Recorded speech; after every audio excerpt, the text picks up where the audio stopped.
What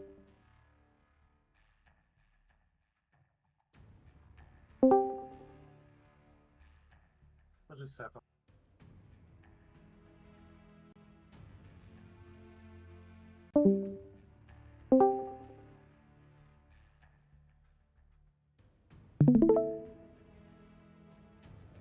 Okay, welcome to the MechWarrior Online Championship Series 2023. We are playing round 1 of the top 12 winners bracket today. Casters today are Therax and Level. Hey, what's up, guys? Just getting things started here. We're running slightly delayed, trying to get things back on schedule. We're going to do a map ban to start things off. This is a best of 5 format. And we have Casterian's Guards versus KDCM Saturday Night Special. I believe it's KDCM 18. There's 2 different KDCMs here, so I want to make sure I get them correct. Actually, they do not have a number here in the bracket, so it's just KDCM Saturday Night Special and Casterian's Guards. So we are kicking things off right here. Streaming on both MWO Leagues 1 and MWO Leagues 2 if you want to check out Secondary Perspective. And let's get that map ban started. This should be an interesting matchup. KSG, they've gotten a little bit better every year for the last few years, and now here they are in top 3, or in the queue. Sorry, in the queue they were top 3, which would put them in top 7 because the first 4 places were from the invitation. Yeah, so we're going to start off with a map ban. I'm waiting here for Casterian's Guards to select their first map that they wish to ban. Or, well, this isn't map ban, it's map choose. We are playing potentially all 5 maps, unlike the competitive queue. So they are choosing the maps that they wish to play. So we have Vidric Station as the first map.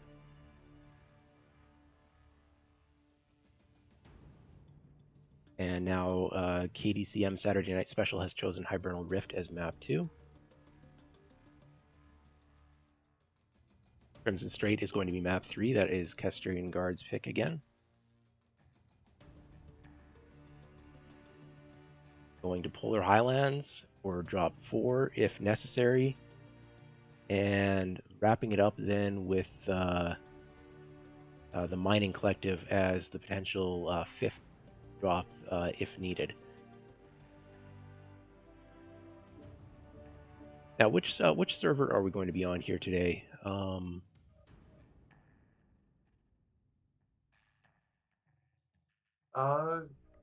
Well, we're playing EU time zone, right? So, I believe, who got the first Mac ban? The Casterian Guards picked first. So I believe the second team, Region? No, Casterian Guards is Team 1 in terms of match determination. Gotcha. We're waiting for the teams to pick team sides here. So far, it looks like Casterian Guards is Team 1 on Hibernal and on Vidric.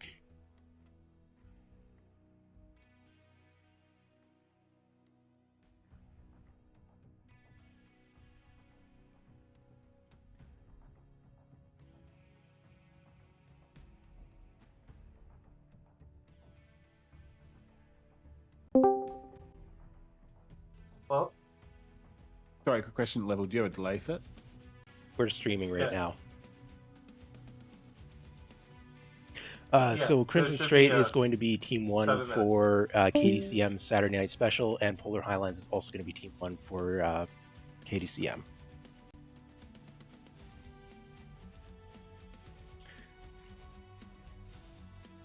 Dang it, like, now I gotta double check. Check for you, Level.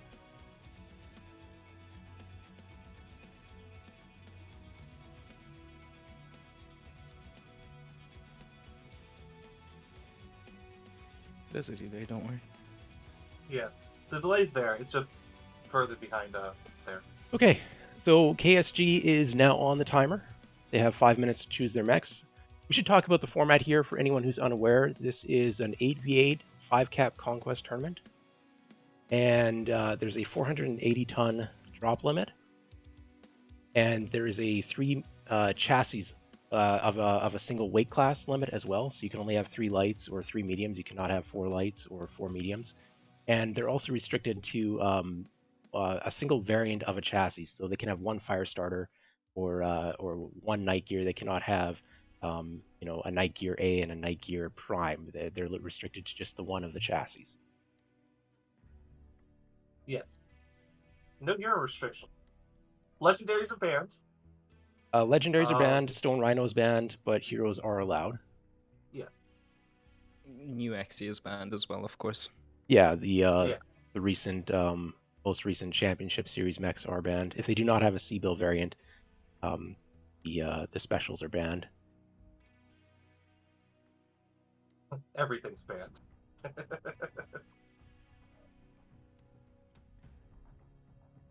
Okay. Now the map ban's done. Team unlocked yet? No. Okay, No, haven't let's jump technically over to the unlocked map. We're looking at Vitric Station here. Pretty straightforward, basic map. It's nearly symmetrical, not completely symmetrical, and both teams are likely to play for the top, as the top on Vitric Station is the important high ground. Theta's on the low ground, so you sometimes see mechs play to try and get Theta early. Might see an early fight on the low ground between faster elements both teams, but the heavy boys are likely to go up top. Now, I've seen some alternate strategies as well. Let's go ahead and mark some things up. So Castellan Guards, I would expect them to play more standard, just going up top with the blue arrow here. Just going up top and setting up to probably receive. There's a possibility they push for the ramps, but I'm guessing that against the KDCM Saturday Night Specials, they're likely to try and play a receive drop deck expecting the brawl. Now, on the other side, we could see KDCM also go top, at least with their bigs, but I expect KDCM Saturday Night Special will be pushing. Now, this is a strategy that the main KDCM team has been using, where they've gone and taken their lighter elements and actually run them over to the side and jumped up top, initiating a brawl in the top with their lighter elements, having jump jebbed up from the bottom to the top and engaging on the heavier elements from what would be the receive team here of Castellan Guards. Now, on the other side, at the same time, they're going to be sending their assaults to push the ramps and put some fire in on the receivers as well. Now, there are two different KDCM teams. When I've seen them, they've been playing different strategies. I don't know if that's going to continue or if they will be playing the same type of strategy here. I'm going to go ahead and note that both teams are locked at this point, and so we are going to switch over our scenes to get things started here. Both teams locking at 480 tons, and we're ready to kick it off. Always good. All right. I'm good on my end. Yep, I'm all on the match screen. No lobby cast here. U mode first person only. Oh, one more. Yes. Good catch. That was one thing that needs to be changed. You know what? Go pour some stock load. Is the server Let's get correct? this I don't started. actually. I believe it is. Okay, well, let's launch here. Teams haven't told us otherwise. Oh, no. There we go. And I'm not a referee, so It looks like it's EU. okay. I haven't read the rule book, so if an official would chime in on that, but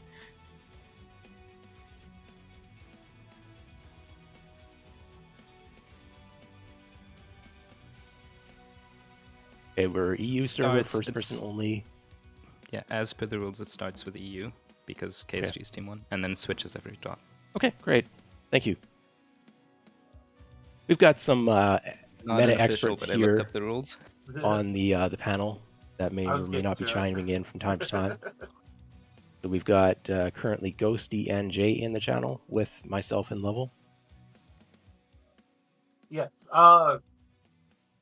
Yes, we got a meta council, well, meta panel, so to speak, expert panel, whatever you want to call it, with us here today. They will chime in after the drop, and if we have questions during the drop, their expertise will be used to answer those. Right now, we have Ghosty and Jay joining us for this match. We also got Bacon and Direwolf Singh from ME. They'll be here. I think they have matches later. So I don't. They definitely won't be here for their matches, but I believe they'll be here for after. But yeah, thank you, Jay and Ghosty, for showing up this very early afternoon for For sure. some hot mech on mech action. All right, waiting for the two teams to get in here. Yeah, I'm gonna fly my butt over to the red team.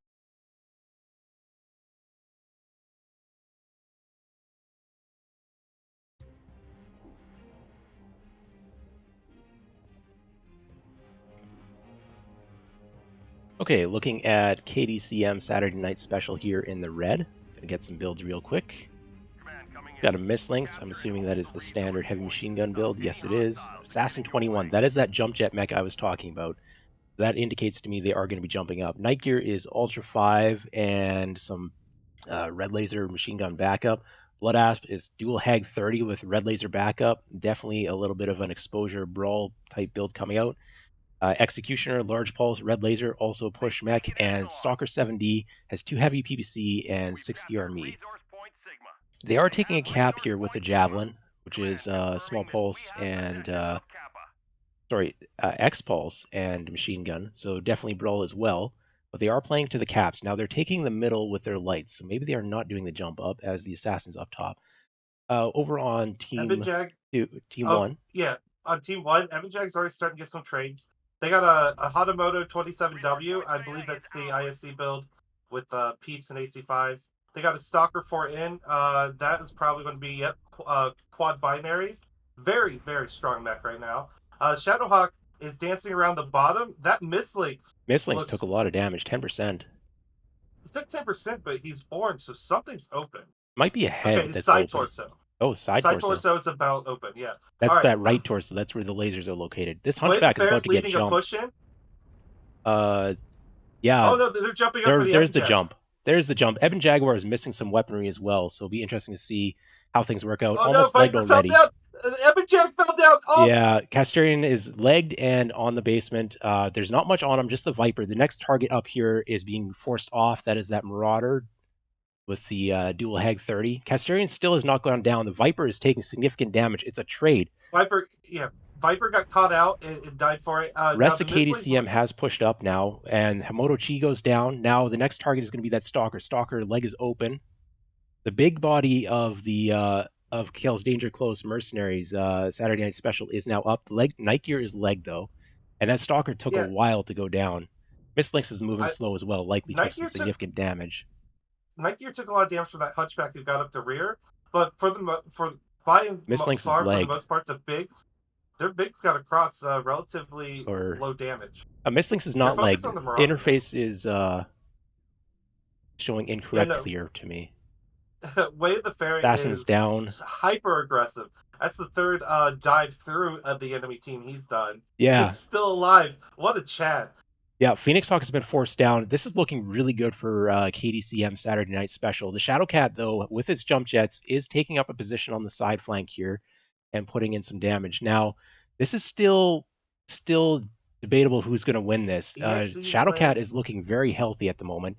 Now, that Blood Ass, Taitsu, he is actually super fresh. Yeah. He could probably tank the rest of this. Mislinks on Mislinks duel here. This might decide it.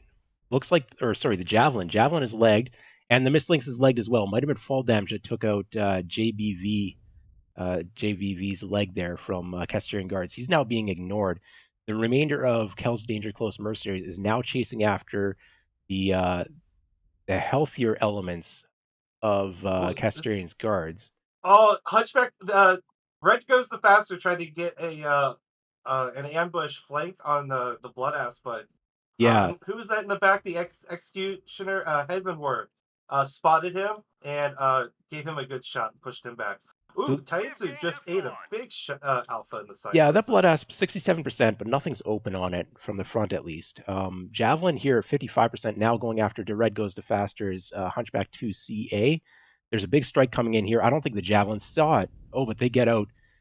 Both legs open on the Javelin. This match is not decided yet. Caps are starting to tick in the favor of Casterian's Guards as well. Shadowcat's gone They- and taken some caps. They do have a 4 cap with so many Kel's- leg mechs on KDCM. If KDCM, they yeah. could- There's 2 mechs they that could aren't play this moving out. anywhere as they are legged. Currently in a fight with that legged Phoenix Hawk. Oh, okay. But They the managed to get the Executioner Phoenix on. and the Mistlings are both legged right now. That Mistling's 1 touch, 33%. Going for a cap, though, that's uncontested. Mistlings is legged from Kel's Danger, Casterian Guards. Hunchback just took a big burst there. How's it looking? Nothing's open on Red goes to faster. Blood Asp takes out that wounded Mistlings. This is maybe the decider fight. The Blood Asp has an open side torso. How's the ammunition looking on that mech?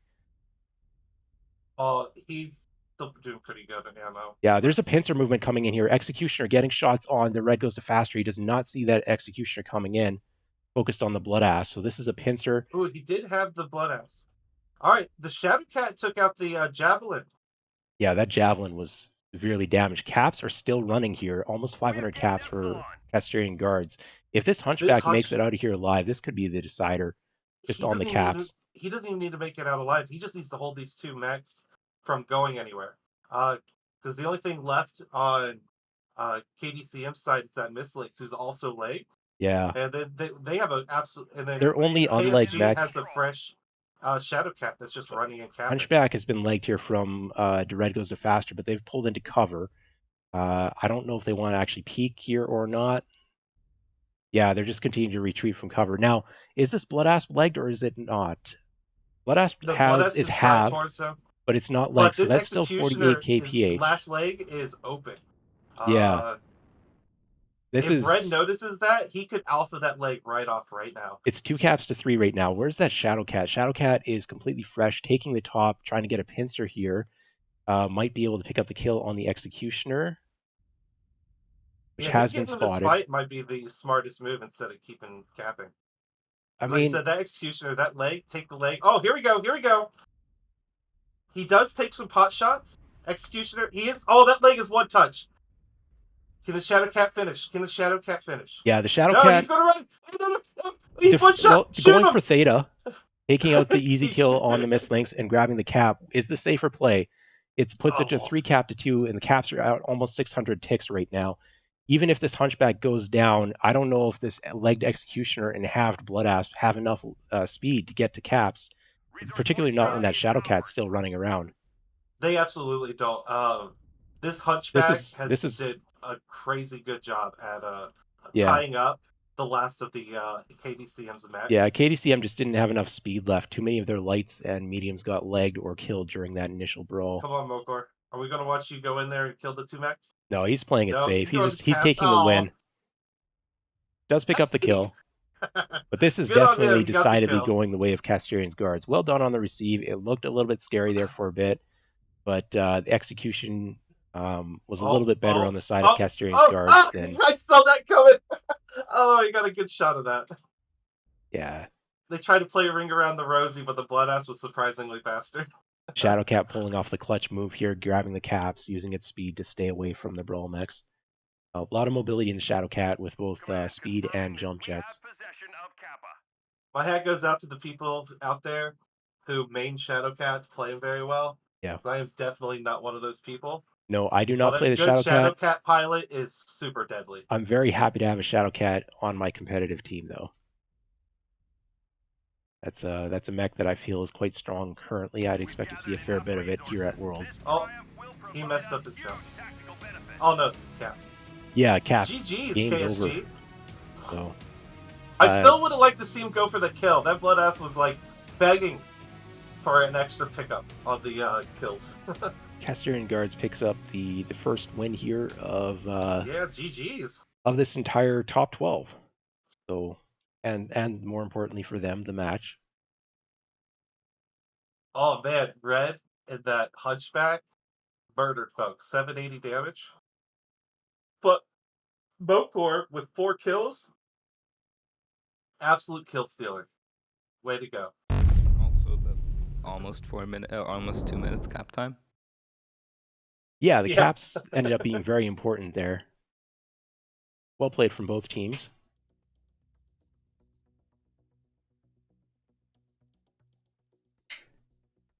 I'll pop up the map strat on the screen, or I've got the damage on the screen. Let's go through that real fast. The scoreboard, correct? So I've got the red goes to faster with 780 damage, leading the way for Casterian guards. Does get killed though. The Shadow Cat coming clutch with 500 damage and the important caps, plus 4 kills as well. 4 kills is monster performance.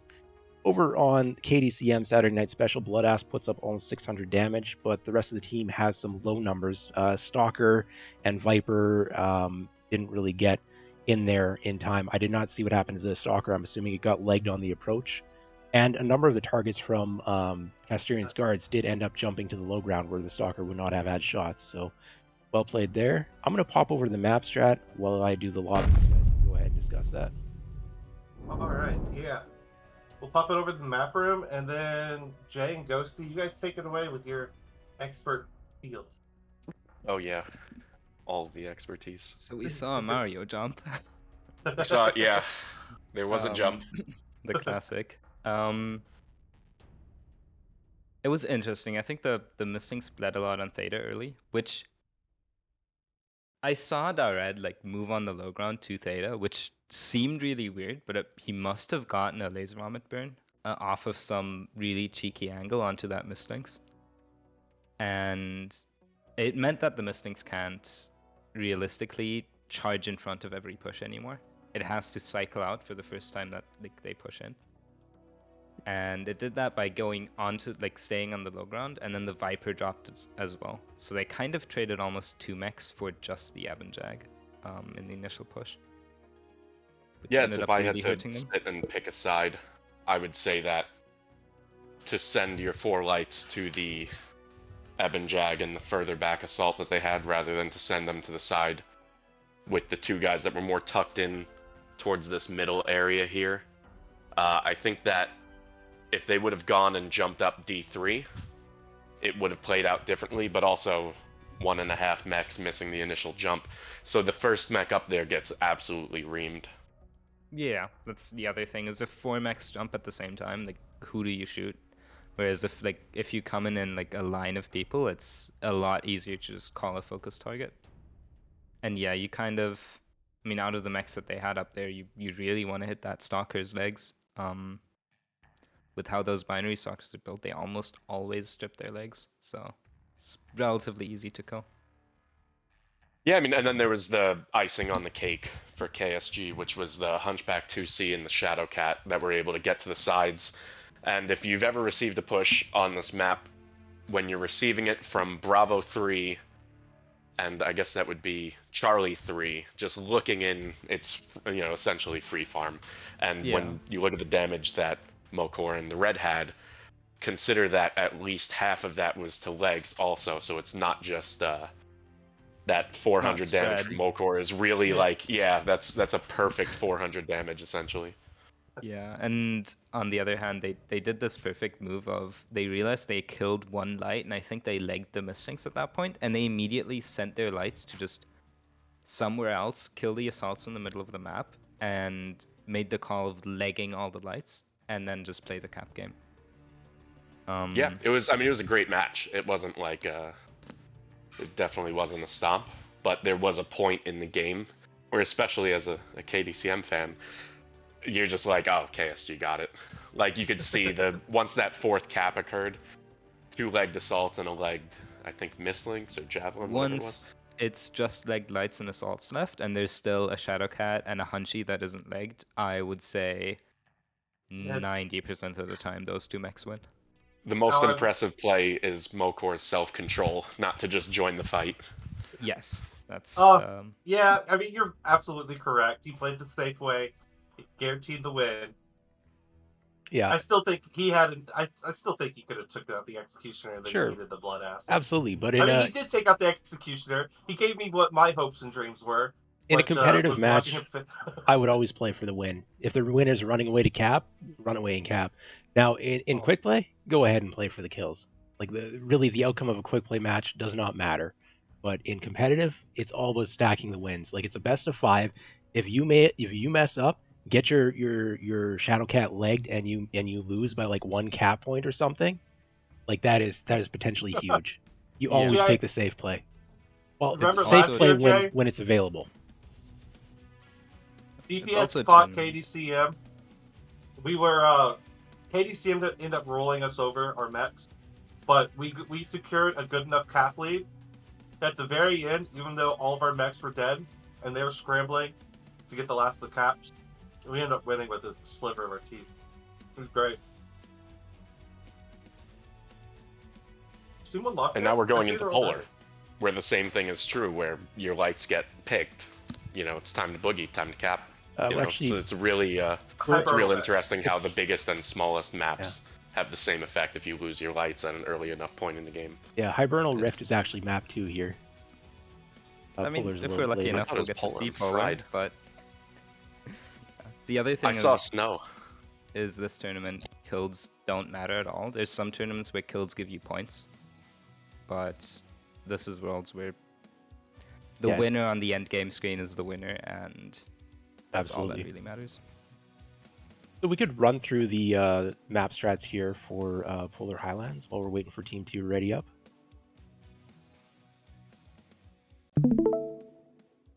Okay. I changed the Discord resolution for you guys. Should make things a little more stable. Alright. Team 1 is locked. Probably want to get off the map room back to the lobby. So what we can expect here from Team 2 on Hibernal Rift, which would be the KDCM team, I'm expecting more of like an Epsilon push or something of that nature. They're not a pure push team though, so they might actually set up more with traditional control strat, taking the Volcano in Bravo 5, and then playing on the back ridge line in Bravo 3 as well, and also a little bit forward on some of the other control points. Over from Casterian Guards, I'm not entirely sure what to expect from this team, but the standard plays are kind of Epsilon push, if that's something they're interested in. They could also play with Overwatch over on Bucket Hill in Delta 5, or they could Team play 2 around just locked. Theta and playing more of a skirmish style. But we've got the match ready to go here, so let's actually just go ahead and flip over to 480 tons for both teams. No surprises here. So let's keep things rolling. And we've got some other matches coming up after this, so trying to keep everything on time. Yeah. 4 Make matches sure- today. Make sure we're on the proper screens here. Going to the match. Good day for Cop.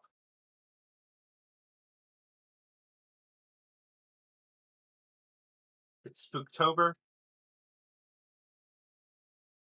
You know what I need? I need to make myself a neuro helmet. That's what they're called, right? In game. Yeah, if you want to role play, you could get yourself a couple of joysticks, make yourself a neuro helm, maybe a full sim pit. and yell clan command at people. There's a clan command. Okay, I'm going to start going through the builds here for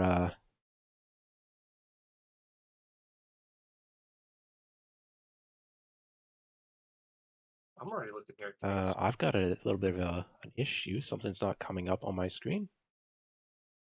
I think they're still in the Oh, good call. lobby. So There none we of this go. stuff. Okay, we've got a linebacker with small pulse SRM, a little bit of a bracket funny build there. Well, not bracket, they're both the same weapon group. Viper is red lasers, not the machine gun Viper, and the SRM Viper is banned for those who are unaware. Firestarter, it's the K variant, not the A variant, with 8 small pulse. Those are in the arms instead of in the torsos. Executioner large pulse. This is definitely a push deck coming out of KDCM Saturday Night Special. It's a SRM Summoner, Hag and medium pulse Marauder 2, and Crusader with light PPC, small laser. So very aggressive. They've gone for the Theta cap here with their mislinks, but they're going to be pushing. Looks like they're going to go They're into the balled up. trench and then try to jump out. KSG's still working on setting up their firing line. They got an executioner at this peak here at the back. The Marauder 2D and the Sun Spider. Yeah, they're they see the push holding high coming. ground across this bridge. They're trying to Yes. reposition. There's a lot of ER large lasers.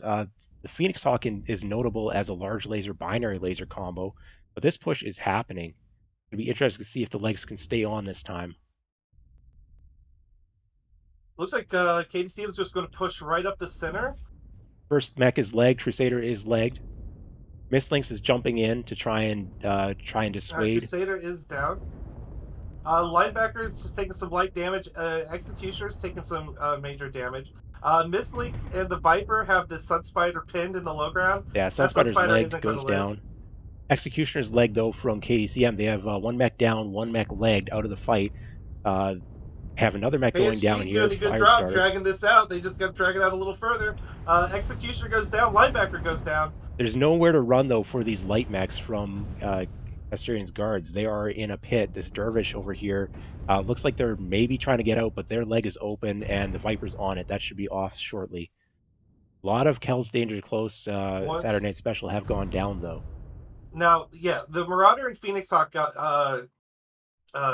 they got Marauder's squirreled by leg. this Mislinks over here, which kept them out of the fight. Yeah. Which Both this fight would have Haas, went a both lot legs are faster. open, but they're doing a decent job of trying to keep it alive. Does go down. Phoenix Hawk from Jinto looks like they're overheating, but there's still another 2 mechs coming in here for Casterian's guards to help out. This looks pretty much over. There might be another kill or 2 coming out here, but this Viper Mislings combo, I doubt that they're going to get more than one more kill out of this. Yeah, That said, for Dervish sure. is open here. From Red goes to faster. Viper is trying to heal back, get a little bit of space here. I don't know about trying to kite with this mech, but they're the last one alive. 50% in that Viper. One arm is missing already. That is some weaponry gone. And the Viper just took a He's been big halved. hit, big hit, and does go down. And dead. So this is another drop win for Casterian's guards. I will say that I was a little worried with the push. Yeah.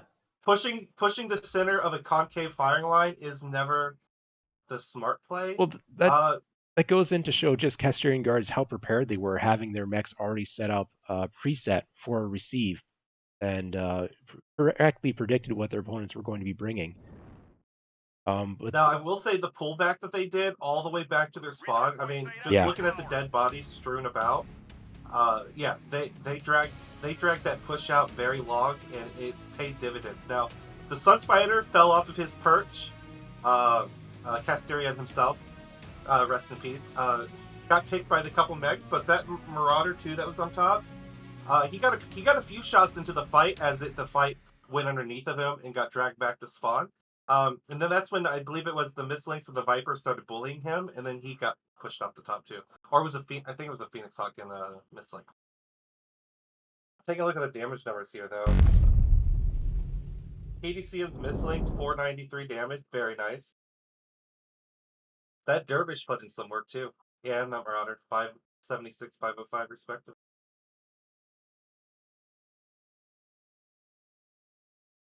Yeah, so we're going to be going to Crimson Straight.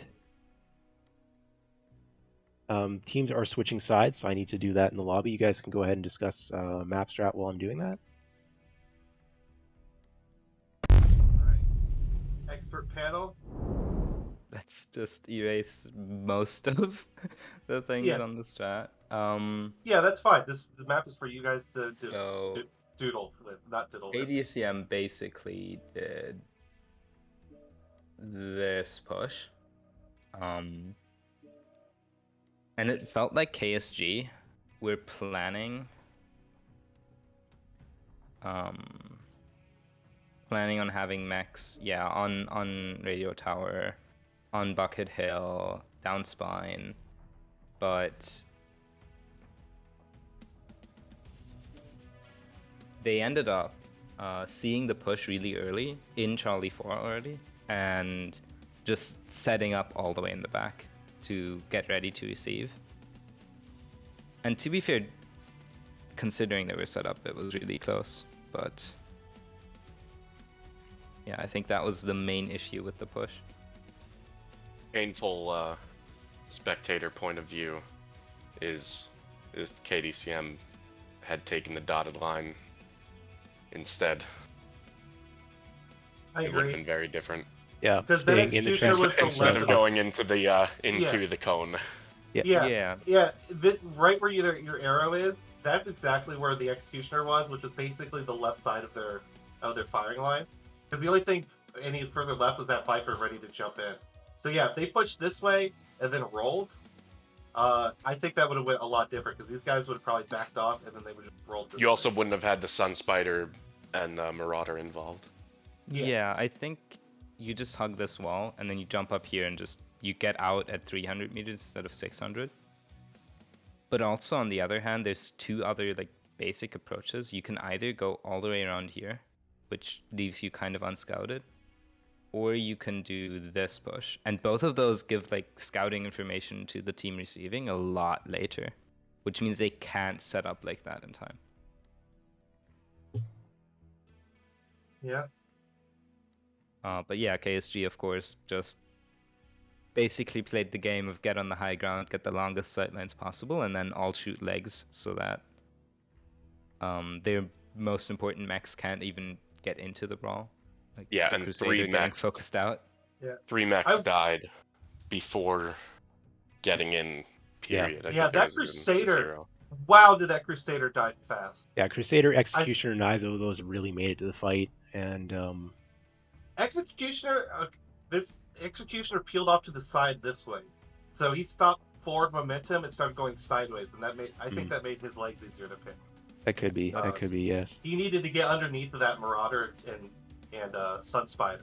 It's 'cause good those are what was shooting laying though into from it. Casterian's guards. Like even Oh, though absolutely. they spotted that push basically as early as possible and they were preset for it, that's still not a lot of distance that they have to try and take legs off. That's what, like 500 meters of exposed push, 400 maybe even. So that's some very good target focus, where they did pick out the Crusader nearly instantaneously and then quickly shifted and took out another target in short order. Yeah, it's like 500, maybe if you're lucky 600, but not more than that. And I would have loved to be able to hear KSG's comms on that one. oh, they must have been so hectic. I know, that's exactly what I'm thinking. All the angry Russian noises yelling. Oh, I bet it would probably be music to my ears. All right, Team 1's locked. Team 2 is on 5 minutes. Team 2 has a Lance Commander. Ooh. Somebody's green. Yeah, so we're going to third drop here, and Casterian Guards is up 2-0 in the series. It's a best of 5, so this is a decider drop coming up here on Crimson Strait if if teams are going to make that. Do you want to talk about Crimson Strait map strat at all? Yep, I just pulled it up. They're going to take another minute, so I think let our experts, what do you think is going to happen here? Give us a prediction. Jay, what's your guess? I don't Wait. know. Team Because one. KDCM on Team 1. Yeah, KDCM on Team 1. I'm going to KSG on guess Team an 1. island push. But I know Island that this push. KDCM team, the Saturday Night Special, does play differently than the other KDCM team, the Q Dodgers. if they push Island, I will go out streaking, celebrating. I'm not sure. I'm really MWO not sure Comp because does we've not only endorse ever. streaking. That isn't illegal. I'm sorry. It's a cultural thing. I'm from Queens. No, I don't. So some stuff they're doing, there's some influence from the A team, but KDCM's A team has never played Crimson Strait Team 1, so this is entirely theirs. For whatever reason, everyone's let us play Team 2, and I think our B team even selected to play Crimson Team 1, so they might have something up their sleeve. What it is, I have no clue. It could be a convoluted cap strat, could be an island push.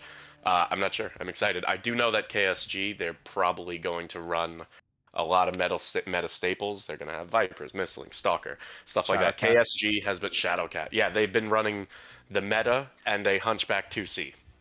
I'm going to go ahead and throw some damn, quick you arrows saying my on here. Hunchie is not the meta? And I'm going to point out No, that Island is the decisive point on this map. Both teams have the opportunity to push for it. They can either continue a brawl push off of the island, or they can hold on the island and use it as a mid-range trade position toward the city locations. So either team could play island, or there are some alternatives that could be played back ridgeline, low city for either side, maybe even platform for the team side. And the big question is going to be about Theta. If people send a mech for Theta, do you send one mech? Do you send 3 mechs? Do you send nobody and just brawl push? Because if you send a mech there and you get jumped by 3, you're down a mech.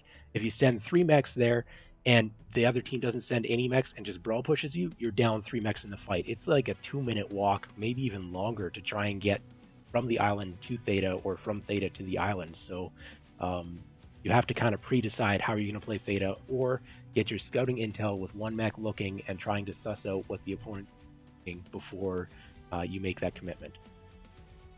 Yeah, it is like lighting the beacons of Gondor. When you Yeah. get on Theta, they know you are down minimum 1 mech, Yes. and how they react from there is, you know. If you're Team 2, they know everything, because that's the biggest difference between the two teams, is that Team 1 can send mechs back here without ever getting scouted.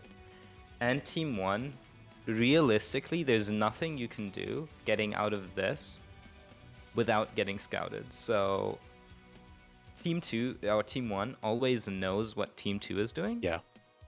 But the other way around is not the case. Yeah, just And I trying to think that pass over the actually- saddle, your mechs are always going to get spotted unless the opponent team just didn't actually look. Yeah, at this level, everyone's going to look. Yeah. Which I think this favors KDCM, because I think KDCM is the less flexible team out of these two. So locking KSG into a team side where they basically have to show their strat is really advantageous. All right. Looks Our like teams both are ready teams to go. are ready. So let's get that over on the match. I'm going to launch it. 480 All right. tons from both teams. They are using the full tonnage, which is to be expected. On occasion, you see a team use less than the full tonnage, but in this case, both teams are electing to use up all of the tonnage available to them.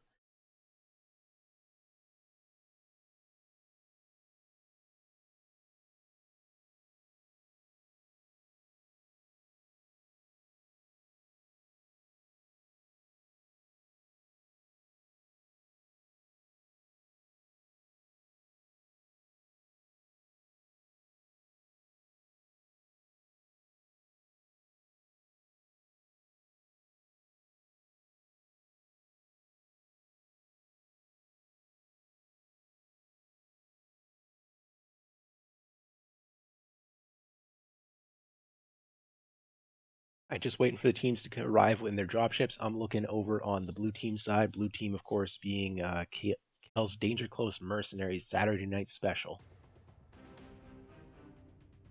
Astarian Guards came into this as the favorite team, the higher rank, and so far they have shown that with 2 relatively decisive wins. They have been close enough that I'm not going to predict this is a 3-0 series by any stretch of the imagination. This could be a very close fight coming up here. I'm going to grab some mech builds real quick, hopefully I have some time.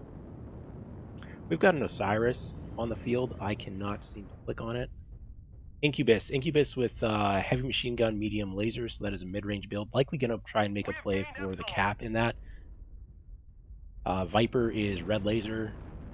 The Osiris is small X pulse lasers. I don't know the quirks on that. Might be ridiculous. And it also has some machine guns. And then they've got a Black Lantern, so with red lasers. So that is a dedicated attempt to go for Theta there from Kel's Danger Close Mercenaries. I'm going to point out KSG has set up a firing line for receiving right outside their spawn. They are running Stalker 5S, Avengag, and Marauder 2D. That 2D is double hags. Double checking what's on the Avengag. Avengag is large pulse. All right, they held. That It looks like Avengag they is, noticed that they're not being pushed, and now they're going forward. They're going to take Island. yeah. Rest of Kel's Danger Close Mercenary Saturday Night Special, their mechs are mid-range with the remainder of their mechs. Stalker 5S is dedicated long range coming out of Castrian's Guards. Now that Eben Jag is missing a couple of lasers. That bothers me. I don't know what's going on with that build. The Battle Master is a surprising pick to me. Definitely considered a little bit weak in my opinion. Just the hitboxes are not good on it. Phoenix Hawk again is a large laser and binary large laser from Castrian's Guards. Very odd pick of build that I have not seen prior to this match, but they've brought it twice, so they must like it. Shadowcat is running Hypersalt Gauss. That's a very strong harassing build, but they've seen the play here from Theta that Kel's Danger Close Mercenary Saturday Night Special has taken Theta, so there is a bit of an aggressive play here from Castrian's Guards, pushing their lights up closer to the skirmish line. Looking to see if they can get a pig, but Saturday Now, Night Special, they're keeping one mech at Theta. The other two are starting to return. And the so builds are not set up for a push here from Casterian's guards. They might push anyways because they know they have the numbers advantage. Taitsu tries to get an alpha on the Viper, but whiffs most of it. Viper got out with almost no damage. Now, KSG, their Spider did scout the enemy on Theta and the other two on that corner, over on that side of the map. And that's about the time they started getting aggressive, but all those lights have come back except for one, who looks like he's heading Yeah. for Saddle. He's going to probably come in from the side there. Casterian guards is now backing off of this skirmish line with their lighter element. They're probably going to make a play for the cap, would be my prediction, based off of the movement I'm seeing. Yeah, There's- KSG is just looking to get Epsi here. They're not looking to brawl or fight. Yeah. They're taking Epsi because once they take it, their assaults can just overwatch Yeah. it and hold Fight it. at Saddle. They do need a... Okay, so we have one mech here on one mech at the saddle. Spider versus Incubus. The Incubus is running away as they know they do not have support and they're unsure as to their opponent's level of support. I think the Incubus has the advantage here at a close range brawl, but they're retreating instead.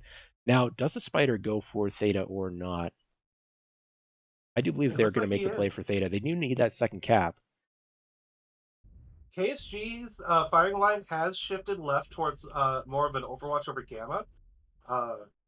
Mokor and the Red are over here skirmishing around Gamma. We'll see how this goes. It's about to be 2v4. Not great odds. Yeah, there's a Now couple mechs in the Gento, water here for Casterian's guards. There's very little cover once you're in the water.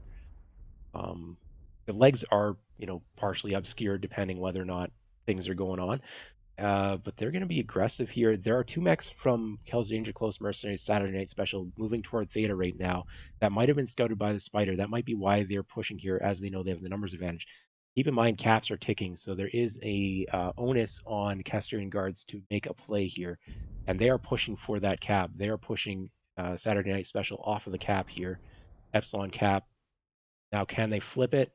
They definitely have a mech on the cap. The Viper there is pretty well covered. They should be able to take that cap. The Epsilon cap will be going the way of Casterian's guards in another 30 seconds or so. now KDCM is finally reacting to this Epsi stuff, but it still feels a little slow. They Yeah. still got mech shifting left. Saturday Night Special has one mech staying on the saddle as well, guarding Theta. This EXC though, Taitsu, he's taking the brunt of this push over here, and his mech is It's not doing good. well, He's opened side up. course is open, but other than that, for 50%, that's a very healthy executioner. Has not even lost an arm. Full retreat It's here him. from Saturday Night Special off of the cap point. Already responding with sending a light to Kappa though. Yeah, So that's that a would good be that move. Incubus running for Kappa, and Sigma's completely unguarded as well. I mean, Stalker could turn around, but I don't think they have an angle from there. Crusader is taking a significant damage to its rear torsos on the retreat here. But Yeah, caps are still in the favor of Kel's Danger Close Saturday Night the Special. EXC and that Crusader both gave up so much armor. They lost just armor, to but get they did out not there. lose mechs, and the caps are almost to 500 with a 3 cap to 2 situation here in the favor of Saturday Night Special. We have Right, so a they have movement this, here. They have the pullback, but wait, hold on, is all of KSG just heading to Kappa now? It looks like Viper it. Oh and no. Incubus are trapped. There's Oh a no. pack coming in here, but there's a lot of space to run. Caps are at 500 to got it. 400. Incubus had the right idea. He's already out of there. No, don't go back. I Don't mean, go back to the fight. all they have to do is keep these lights occupied. For KDCM, they just have to keep Casterian guards' lights occupied, keep their legs alive, Yes. keep running. Viper has an open leg, but as long as these true, lights but from they get Casterian guards are swarmed. not standing on a cap, they're not actually being very effective. And at the same time, the main body of KDCM Saturday Night Special has turned around and is moving back toward Epsilon. I see that on the mini map. Viper's still got its leg from Stool Softener. Both legs are now open on that Viper. Probably about to be legged here in a second. There, Viper goes down. Both legs killed simultaneously. This Incubus now 600 caps to 450. Incubus is legged. KSG about to have 4 cap as well. So this light fight, both lights have been picked off. We now have a main body push here. Kel's Danger, Close Mercenary, Saturday Night Special are pushing the island. And this is a play where they just need to delay their opponents. They also need to put one mech on Epsilon. They're not sending anyone to Epsilon right now. They're just full committing to send. I don't know if their cap points currently are enough. As Theta is being flipped, there's one mech on Theta. That would be the Spider, I take it. Most likely, yeah. This is looking I good think now it's just an for arrow. Casterian guards. This push is the mechs are too heavily wounded right now from Saturday Night Special. The Executioner is open and down. Blood Asp is heavily damaged, 75%, nothing open critical yet, but that Crusader looks in bad shape. Both legs are open. And Crusader's legged, Blood Asp about to go down here as well. I would take it. Focus Fire, pretty easy to do when there's only one mech to shoot at. All right, he got the Mad Cat. Now but it he's all gonna comes go down to for it. caps. And there's one more, the Osiris here trying to go for Theta. It's going to have to fight this Viper. Viper's at 94% to start the fight. Nothing's open on it, not even close to open.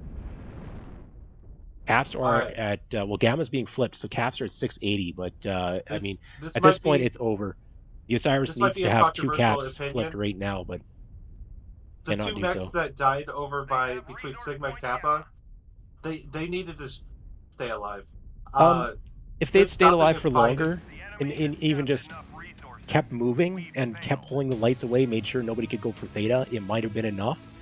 But they ran out of real estate. There was nowhere to run. There's also a lot of idling above Gamma for the rest of the Yeah. ADCM I was side. gonna Like there say- was 5-6 mechs not It- moving for a quarter of the match. It was less about the lights not surviving long enough and more about the bigs not sending it as soon as the lights are getting Absolutely. pushed. Absolutely.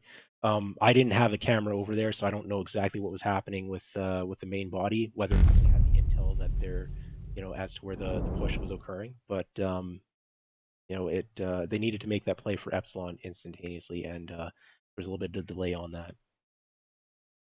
Looking at the stats Yeah, it real was quick. there. You could see them doing it.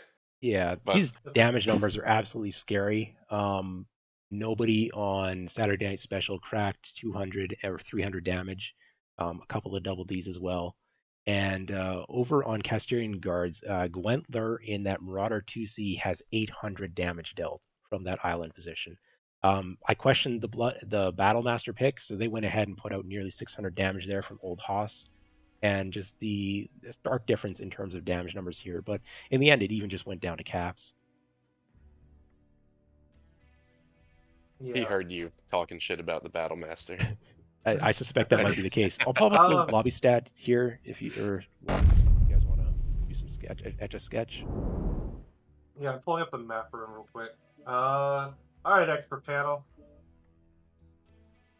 So, what team do we start with? What they did, I think. I say start with Team 1, KDCM. Yeah. I'm just gonna draw So- Castarian's line while you do that.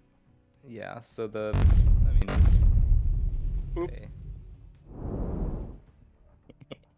they did the default of grabbing Epsi Gamma Theta, relatively early. And that was good.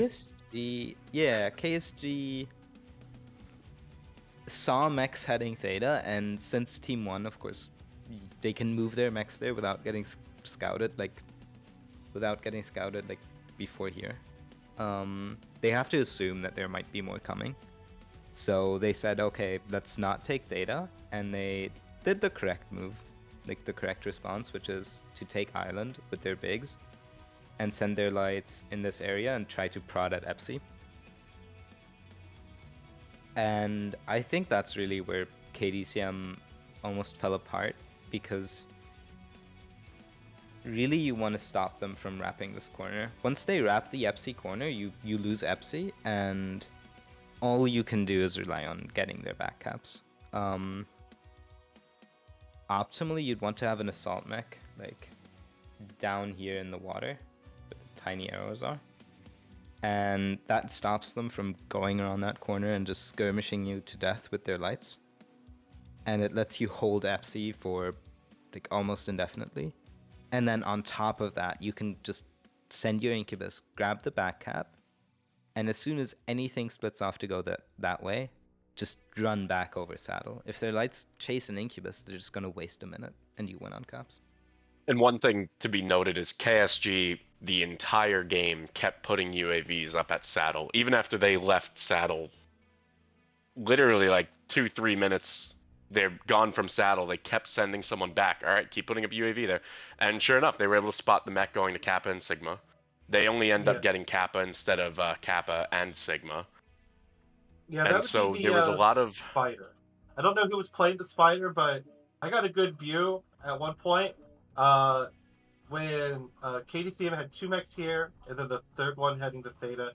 He just camped right here and just had a picnic, right? And just overwatched this area until these guys started leaving, and then he left too. Yeah. Popped That a was the- UAV and then left. I thought that was great. He didn't engage. He just stayed up here in the forest where you barely see him, and he just It's pulled a the creeper. early. It's the early. Let's check out if they're going for Theta, and if they're not going for Theta, all right, we'll grab it. And thank you for the free gift of a cap point. But if they don't, we're just pull out of there and grab Epsi instead. I'm surprised the Incubus didn't opt to fight the spider when they were at the saddle. It was the Incubus that pulled back. It's scary, I think. Yeah, I mean, you don't know for sure that it's a 1v1, but the Incubus does have the build advantage there. It was ER large with machine guns versus, what was it, 3 medium pulse and machine guns, so there's definitely a DPS advantage in the favor of the 2 medium Incubus. X pulse for machine guns. The spider takes That's that. pretty beefy. Yeah, That's pretty beefy. the spider wins that 1v1. Spider had an If ER it's large, ER and large. pretty confident. If it's an ER large, I don't remember I'd if it was say heavy it machine comes guns or down to player standard. skill. I wouldn't blame either of the mechs for trying to stay alive, since on this map especially, the thing that we saw in Vitric applies even more here. If you kill their lights and their assaults are still alive, if you have 2 lights against 6 bigs, you win. It's a big enough map, and it has enough like sightline prevention that you can just run around and cap everything. Yeah. You know, my meta expert opinion is KDCM should have pushed. Oof. I honestly agree, because Yeah. Team 2 All that is ER large. Well, Team Well- 2 is so locked in that really they aren't that great at receiving a push. Jay here gets the opportunity to play against Castellan Guards next week with KDCM's main team, the Q Dodgers. So, We're gonna push them beautiful. every drop. Yes. We're gonna push them every drop. Come on. Castellan Guards get to start off with 2 matches against KDCM for this tournament bracket by virtue of their first round win. Their S keys are gonna be completely worn out. I think that the real strat that I would have run against KSG is like push something to island, especially since you've already pushed 2 drops in a row. Like push something to island, they're gonna be scared. They're gonna sit all the way like up on these mountains. You have Epsi Gamma, you send like 3 lights to Theta, you grab Theta, and now they have to do their island push, but instead of like, first of all, they're taking a lot longer because they've gone all the way to the edge of the map. And they're also, as soon as they reach island, you're just, all right, here we have push mechs, we're just gonna push you from 300 meters away. Yeah, there was. I do think that this was KDCMB's own strat. They did a lot of. There was a lot of good stuff about it, right? The assault successfully pulled off of Epsilon. They delayed the cap of it, and the second they were getting the back cap on Kappa, I'm like, okay, cool. So they might get Sigma also, right? Which would be good.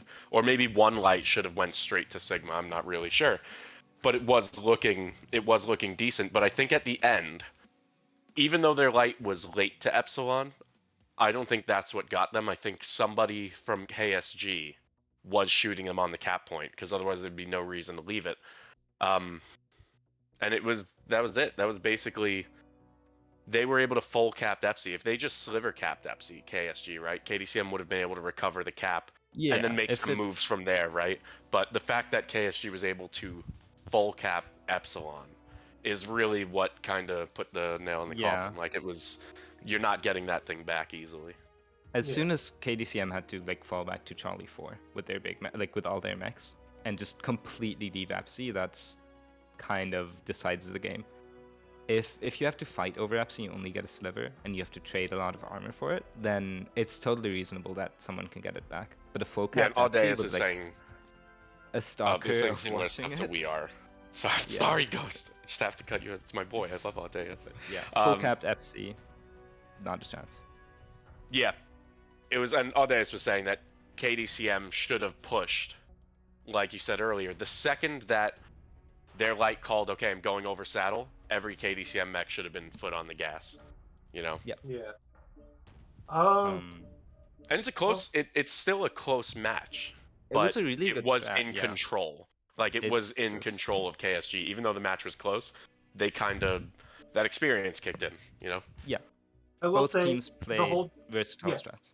the whole match was good.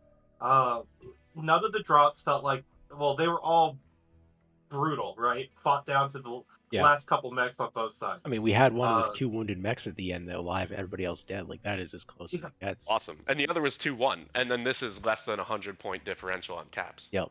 Yeah. Both Ending in teams, a light you guys fight. played your little Awesome. hearts out.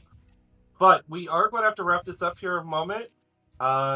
Take a short break because we have the next match coming up here. We've got 10 minutes here if we want to talk about other map strats while we're, some of the other drops in a little bit more depth or something of that nature.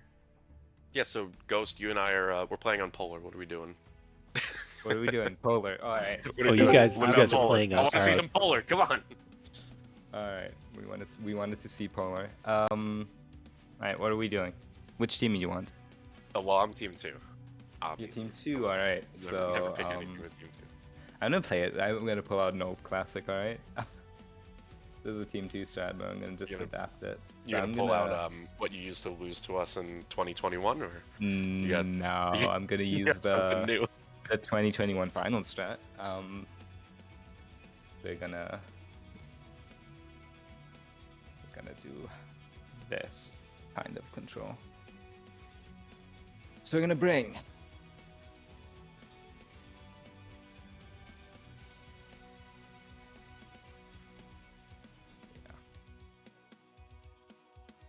that's big. We're gonna bring out the big boy circle. The big boy circle. The big boy circle of Lerm cover. Or did you say the L word? Yes. LRMs. No. LRMs. Let's go. It's Polar. We gotta bring out the classics. I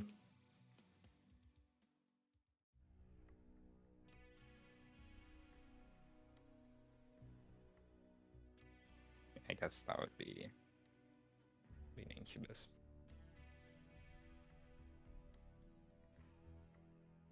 So I put all reliable down. So it's Polar Highland, run 5 fast movers, pick something, try to pick something at least. And worst case scenario, we were talking earlier, you lose a light, you lose the game on these big cap maps, right? So instead, just run a ton of lights. You lose one, it doesn't matter. Who cares? You got 4 more. Yeah, if you have 4, it totally fine. So I'm gonna beat you to that. I'm gonna run 6 lights. But I think Hellfire in there. the deck actually has Hellfire is definitely in there. Streak Hellfire That's a light. actually, because it's all about the lights. I think it has Gargoyle and XC as well, and then fast Lerm Assault. And I remember playing Awareman 2C with Lerms. It's basically you send 1 light to Gamma. It's either denying Gamma early with like an ER Large Incubus, or getting it if they let you get it. And then you take FC Kappa. It's easier to play from Team 2 because FC is easier to get from Team 2 than Sigma is from Team 1, but you can get Sigma. And then you pressure Sigma or Theta, and the entire time you have this like 1,000-meter radius circle of Lerms where if their light mechs are caught in it and they can't break the lock, they're gonna get legged at some point.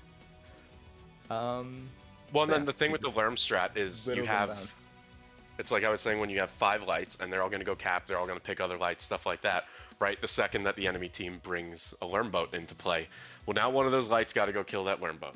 And one of the lights has to go kill a Narker. And one of the lights has to go do that, and then it suddenly turns into, now I have 2 lights. Yeah, Like, and it's it's really also yeah, it makes the enemy have to do things instead of just a lot of times a team with so many lights and medium, pseudo lights could kind of idle around and just react.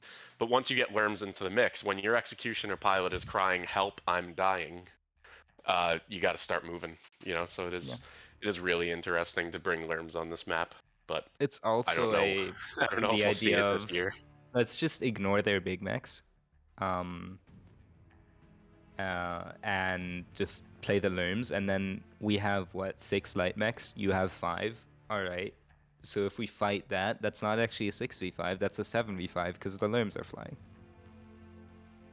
Basically, every time there's a 1v1 on like Epsi, Sigma, or Kappa, it's a 2v1 because Lerms are in the mix. 2D20 did this also. Like, that's It's one of the real funny things about this. 2D20 had a Lerm awesome in the game before, and someone's like, oh, it's a PPC awesome. And then the LRMs start coming out. yeah, the awesome isn't what I'd bring for this because it's just too slow. Like, you take the Warhammer 2C because it goes 80, and you can actually reposition, and your circle of 1,000 meters realistically becomes like 1,500 meters. Yeah.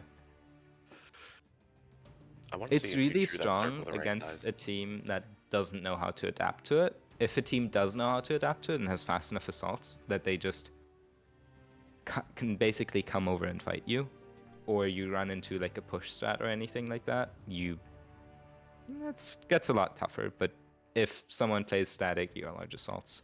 Yeah. I think this would be my go-to.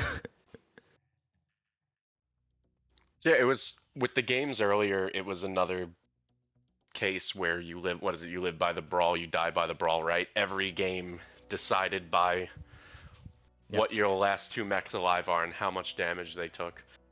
It is. If there was a way, both games for KDCM to get the lights in sooner, I think it would have pushed a little heavier in their favor, just because then imagine if Taitetsu and the Executioner successfully gets in against a Sun Spider and a Marauder 2C in close range, right? Or on the first game, imagine the Nightjeer and the Stalker don't get just shot to shreds. Like, it is, you need to really, really commit to it, and anything but 100% committal and perfection with stuff like the jumps, right? Anything but 100% is a team can pick you apart. But Brawl is the great skill equalizer. I think it was And it's the same thing solid receiving. shot. It's the exact same thing receiving. If one of your mechs drops off of Vitric, you lose. Like, Unless if you're the KSG. Hag 30... I mean, it was a god tier bait from Casterion, baiting like half like the Viper down with him into 5 other mechs. But the one thing that probably puzzles me the most is the Hag Blood Asp on 2 out of 3 drops. Yeah. Just Maybe if you know you're receiving Brawl. maybe, but even then, what does it get 2 Hag 30s and not even a cooldown quick? I think that the 2 I don't CV like is just better. or Okay. Warhawk. I'm gonna go ahead Yeah, and same start thing. the timer here, Level, if you're around. We're gonna start setting up for the next match. Sorry to cut you guys off, but Nice. All right, so end stream and then start stream at the same time, right? well, not ending the stream. I'm keeping the stream running, but I'm switching to the countdown screen. Okay. All right.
Yes, you're live.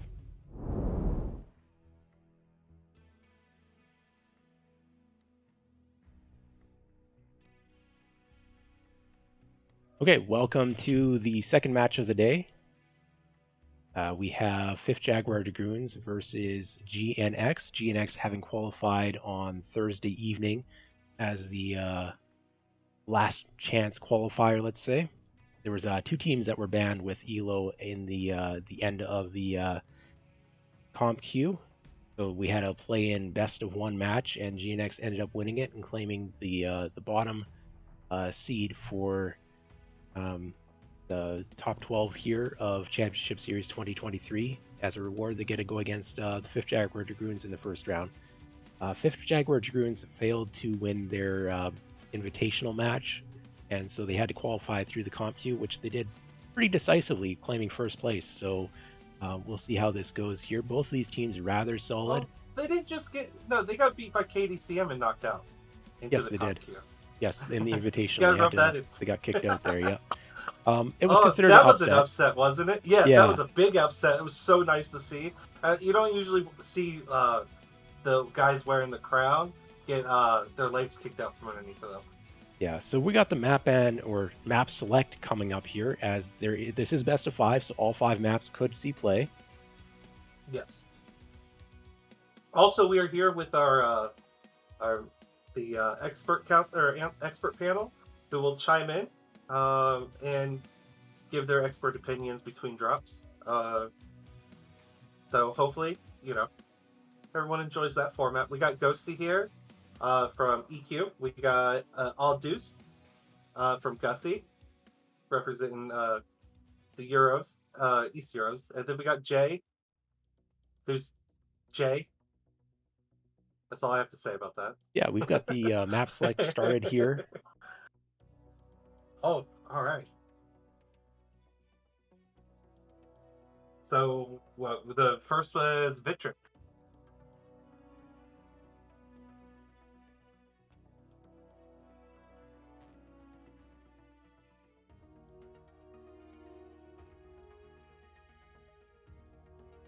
Okay, so first map is going to be Vitric Station, 5th Jaguar Dragoon selecting that map. The last match that we just watched also had Vitric for the first one.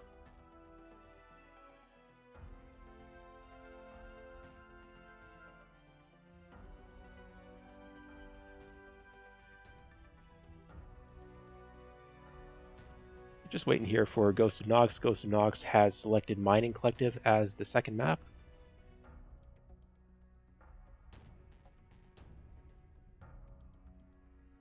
And then third is Hibernal.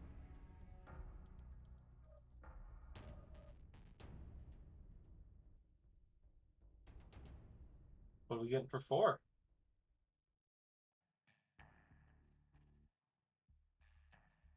Crimson Straight, and then Polar is the decider. Okay, Crimson Straight. Okay, well, we'll see at least one different map here. Polar Highlands being an unpopular map for these teams so far. There's a couple different strats that can be played on that, so we'll see if that changes as the tournament goes on. Haters. I like Polar. I'm in the minority. I'm completely okay with that, but I enjoy the map. I don't play much on the outside of the map because it reminds me of old Polar. A bunch of open ground and you don't want to get learned out there, out in the wasteland. So we've got Team 1 for the first drop on Vitric Station is going to be the 5th Jaguar Dragoons. Yes. By JDX, is that a Euro team? I believe we start Map on 2 Mining Collective, it's going to be DNX on Team 1.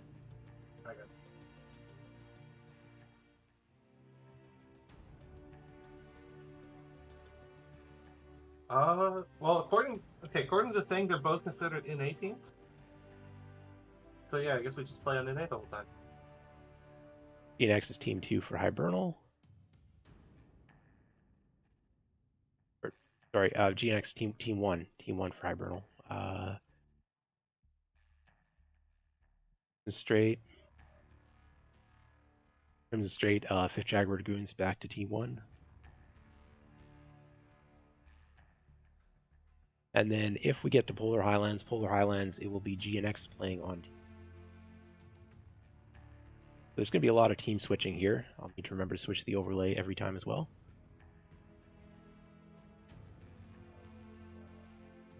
Yeah, back and forth, back and forth. So Team 1 for Vitric Station is going to be 5th Jaguar Dragoons. So find the map here. I would still like to point out they are still 11 pilots. Sounds like fair odds, honestly. Oh, well, let's see who's getting kicked out. Or, who knows? Maybe they'll go. They drop with 9 pilots or something. Yeah, let's throw up the map strat here for experts if they want to chime in on that. Now that we have the maps, the first map is going to be Vitric Station. All we could hope is that one team sends it. You mean if we see another Mario push? Yeah. I don't know. I think both of these teams are going to play it relatively passive, honestly. I would expect 5GDX to do the default, stay back towards like here, and then move up later if GNX also stays back. So play somewhat mid-range mechs. And I'd see GNX just Dakamex, honestly. An Annihilator. Bring the AC5 Mauler in or something. And like fight with like laser moment lights throughout the center area.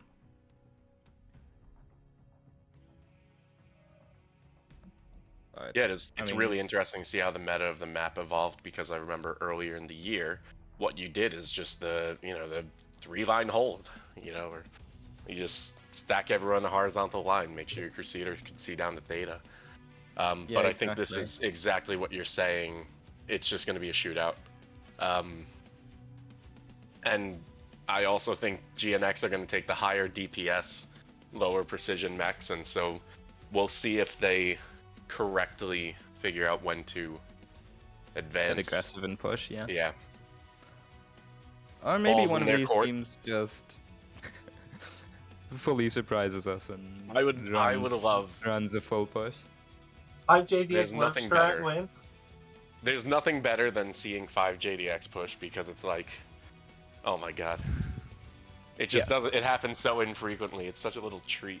What I'm interested to see is if teams are going to be playing up in this Charlie 3, Bravo 3, Charlie 4, Bravo 4 area on the side flank, if they send someone up there early to try and do similar things to what we just watched Casterian's Guards do against KDCM Saturday Night Special. Shadowcat being a very powerful, popular mech. The stationary receive days of old, I think, are kind of over, and same with both teams just kind of pushing up toward trade with the high mounts at the ramps. We'll see how they shake it up. I've seen different things in the past that I haven't seen so far in recent meta. I don't know if it's a meta shift or if it's just something that needs to be pulled out again. But there used to be times where mechs were put into these corner spots instead of going up on the backline ridge receive locations. Oh yeah. I haven't seen those 4 green circles played in quite some time, with teams just electing to stay more close together up on top. The advantage of having a mech on the side is that against a push, you're spreading the push further. They have to run to more locations as to if they just jump up, as we've been seeing, they kind of get a very close fight. No distance traveled between the different mechs they're trying to kill. But we'll see how it plays out if anyone cracks out these old locations that I haven't seen in months at this point. Abens pulled one against us. That's called the chicken's foot? In the last Invitationals match. Oh, poor Sally. Yeah, Invitationals, I think I saw it a couple times, but I don't think I remember seeing it in the seeding rounds, though. In the last seeding round, Abens played it against us. I might not have caught that match, or perhaps I just don't recall it. I think if teams are playing static, both this and like this area will be really important and contested by the lights. Yeah.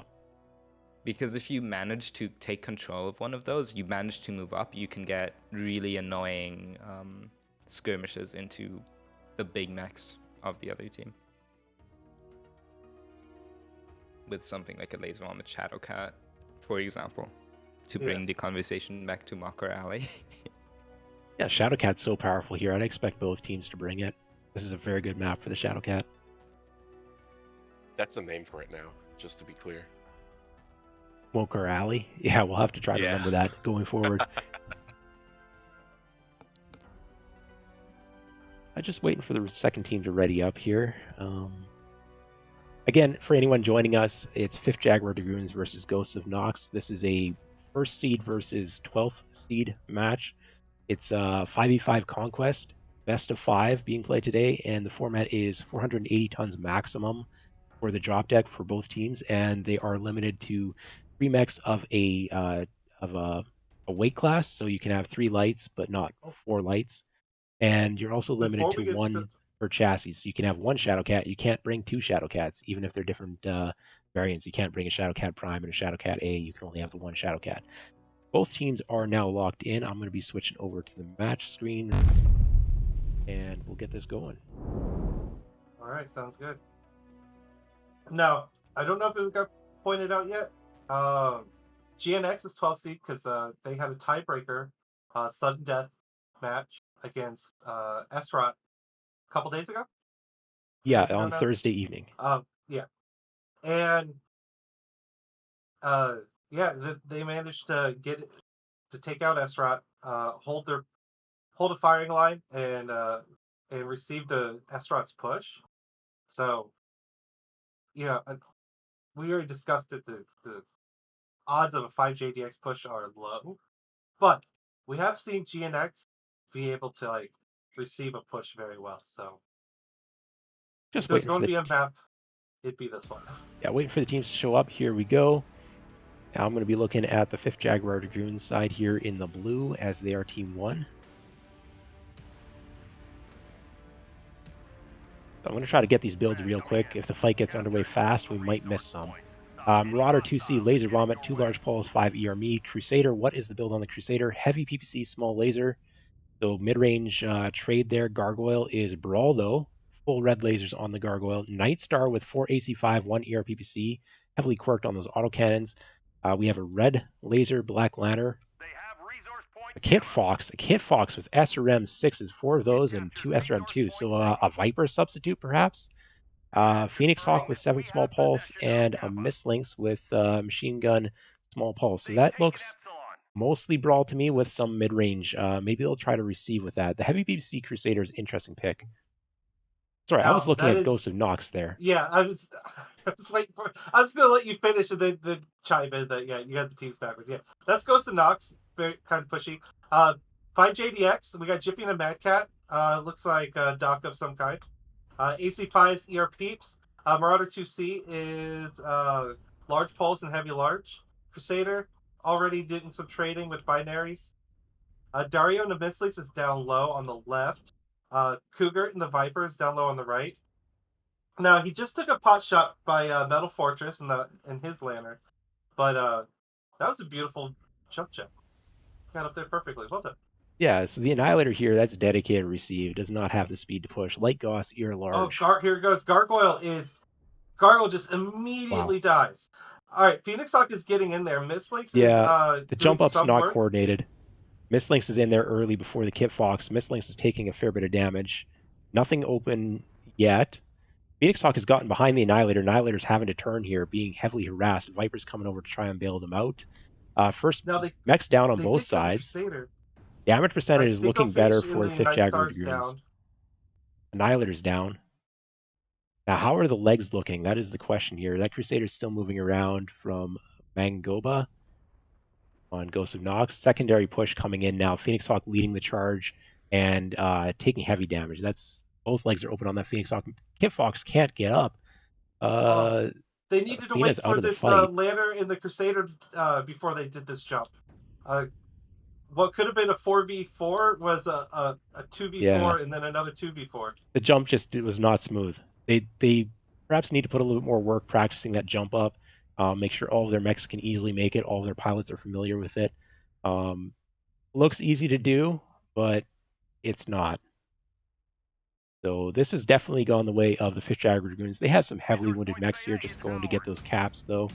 And there it is. Urban Mech is almost lagged. Mistlink's almost cored from the rear, but we're seeing a lot of decent percentages still. Yeah, there's maybe 100 HP left in the legs of the Mad Cat. I just took a look at their Gargoyle, GNX's Gargoyle. He got Giga Drill CT by the JGX's firing line. As you pointed out, the coordination with the lights jumping up, Mistlinks got up there first, and then it was a couple seconds later the Phoenix Hawk joined in, and then I think the lights did their jump right away, right before the bigs pushed across. Yep. The bigs could have got a lot closer. It started outputting their damage before. Yeah, it's something where you need to coordinate, so all of the mechs are jumping up simultaneously with the push from the bigs hitting at the same time. I'm going to take a look at the damage real quick here. Mad Cat Mark II from Jiffy, 800 damage. Marauder from Mount Geiso, 500 is usually enough to be top damage, not this time around. Athena and the Kid Fox did manage to put out almost 500 damage there for GNX, leading the way on the damage side of things, but Gargoyle's got a mere 30 damage. The Black Lantern's got under 100 damage as well. The push just did not land the way that it was it hoped to be. I'm going to throw up the map strat here for anyone who wants to talk about that while I set the lobby up. Yeah, you do that. I'll get the expert panel to switch over to the map room.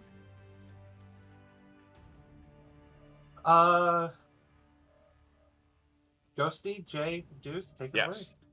Yeah, so GNX pushed. They did it. When they pushed, everyone went to the D2 side of Team 1's platform. And 5JDX, understanding like, all right, that Annihilator, just consider him dead, right? Or other mech there, consider them dead. Instead of pushing through, let's just say, the middle channel here or trying to go around and fight them, they put a lid on the push. So GNX came in right down the red line, and 5JDX immediately sealing that spot up. It's the scene from, Bronx Tale where they get the bikers in the bar and they say, now yous can't leave. Like, you came in, you did it, but that's where it ended. They had, like, a great, 6-mech concave sitting waiting for them on the way back. Except for, I think it was, like, Cougar was off somewhere. Either way, it was 5JDX had what could really be considered a perfect response to the brawl push. And over the top on Vitric is so risky. What happened with the Gargoyle is that's what happens. You are picking one mech to go home early. I think that is so true. That's so true. Oh, I watched DPS try it multiple times on Vitric, the comp queue, and I watched that happen to them. Whoever goes over first, right, dies really fast. Maybe the second guy can tank 800 damage before he dies, but that first guy gets drilled because that whole firing line is looking at one target because there's nothing else up there to shoot at. Go ahead, Ghosty. Yeah, I think the other big issue is that just GNX didn't stall with their assaults. There was a Night Star just lagging behind for what felt like 30 seconds. And the Gargoyle sending it out in front, being basically alone. I think if they had all their assaults crest the middle at the same time, and then either slightly before that jump up their lights or jump their lights up slightly later, they would have had a chance. But like being one or two mechs down just because they're not fast enough to be there, all right, we're going on to Mining Collective as a second map here. I'm going to pop that up on the map strat. All right, guys. What do you think is going to happen here? What are these two teams going to do? Now, I do know GNX. I believe that was they did a lot of Pop-Tarty stuff on this map. Classic like Summoners, Crusaders, anything with ER peeps and jump jets, and they stayed mobile when we fought them in the queue. But I don't know if they're going to be doing the same strat or not going forward.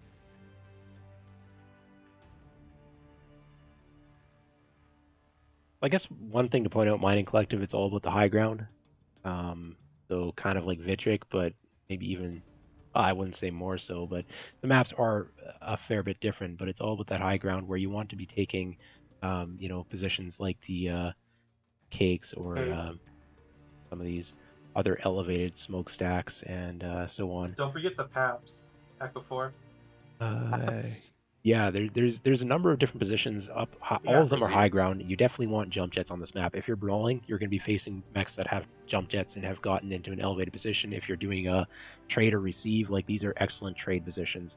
And this map is heavily favored toward Theta for Team 2. The way that the center is designed, there's a wall blocking shots in on Theta from the Team 1 side, whereas the Team 2 side has openings that they can use range mechs to try and cover Theta from. You can even see like a backline ridge position taken by Team 2 in the darkness. Unlikely, but possible because you have that Overwatch on Theta. So in the comp queue, the preliminary stats were posted about a week or two ago in terms of Team 1 versus Team 2. And it was something like 56% of the time Team 2 won versus 44% of the time for Team 1. So definitely a Team 2 favored map. And Team 2 in this case is going to be 5th Jaguar Dragoons. So they've got their side pick here. I mean, I've already drawn in what I think 5GX is gonna do mech-wise. Just the default 1 mech on smokestacks, 1 mech on sails. Down there. Yeah, and then 2 mechs 1 challenging mech for here, Theta. 1 The mech That's- lights. here. Okay, so we all know what everyone calls this in game. Let's be real. That's Citadel. Wait, Citadel? I've heard everyone call it. That's what Polycat calls it, alright? And Yeah, so there's a high What ground an position angel. here, Echo 4. It's kind of the Okay. key to the map as it is, and very important for both teams to either send brawlers up there to challenge range elements or secure it for themselves with range elements and try to trade out from there, as it does cover Theta quite well. And the problem with the Delta 4 ramps is that it's low ground, so a mech can just walk up behind you and shoot you in the back if you're trying to trade from there, whereas in the Echo 4 it's a much higher elevated terrain. You can't get a ground bound brawler just shooting your back. That, and it's Vogue Force Paps. Just call it Paps, Jay. Just call it Paps. It's like a 50s slang for what we all call it.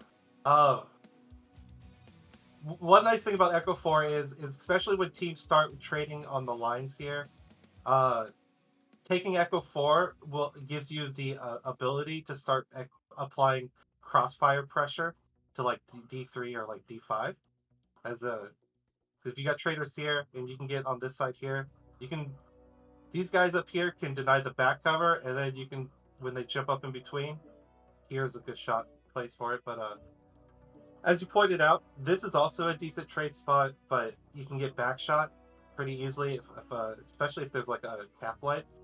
That's one thing I've noticed on this map over the years is cap strategies. If you can get a mech to run around and do cap strat, you can apply a lot of pressure, especially to a team who is doing a very good job holding their half of the map, whichever half that would.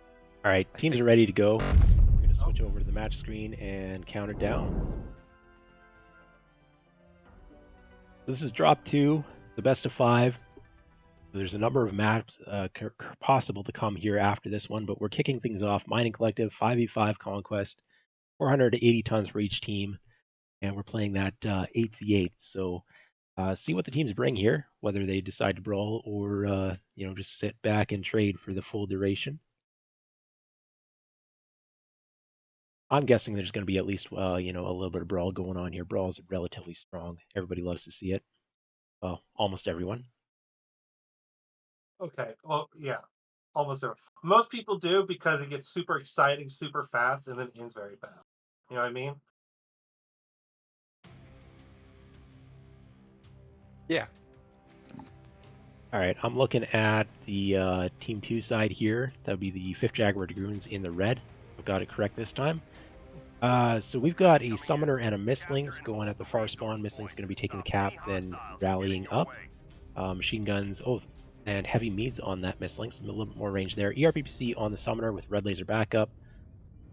They have brought a direwolf here. Grolsch is playing Goss Ear Large, taking a high ground range position, smokestacks. Is that a hatchet man? It's a hatchet man. Snubnose PPC small laser. Did not expect to see a hatchet man. And we've got a Firestarter A with light What a PPC, so legend. again, skirmish. Crusader with binary laser, small laser backup. That is 3 ER PPC on the Executioner, so dedicated range trade there.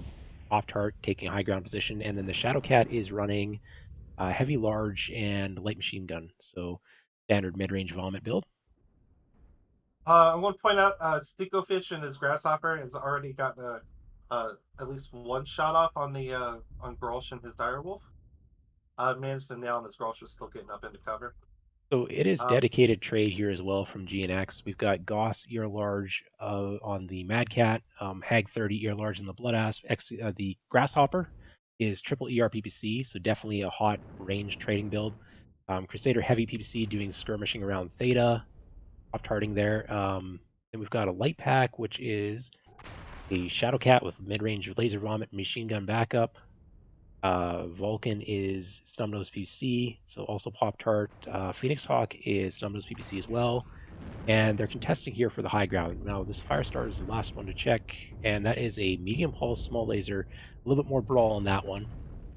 I'm going to say 5JDX has played is pretty aggressive. They kind of pushed their traders all to that to the PAPs here. Sit it out, whatever you want to call it, just not the T word. Dario and his mislinks is off in the Yeah, back. went for a back cap, got the decap, but got driven out. Now, Didn't Weapon take Master here in significant his damage summoner. though. Summoner's He has to playing be. He danger has to be close. actually. Yes, he has that Crusader. There's 2 mechs across the way that can shoot him. Yeah, Yeah. he's just giving up free damage at this Uh, point. Monk. Could get He's trading Weapon his Master X Executioner, could but get dove here. I mean, Monk is turning to back them up, but Monk is Mistlink's in his the side vicinity as torso well. is getting pretty weak.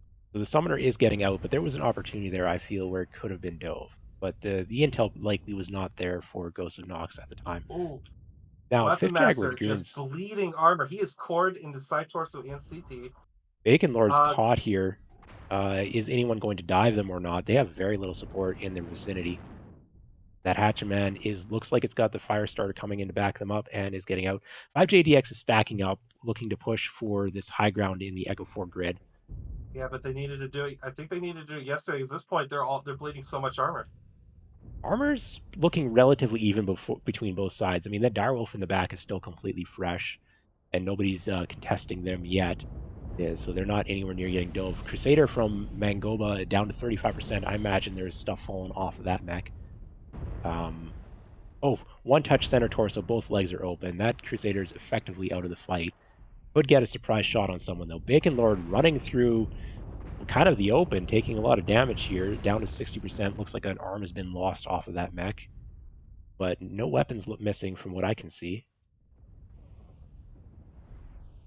So this push is kind of stalled out. 5JDX has no reason to push at the moment. They are grabbing cap control right now.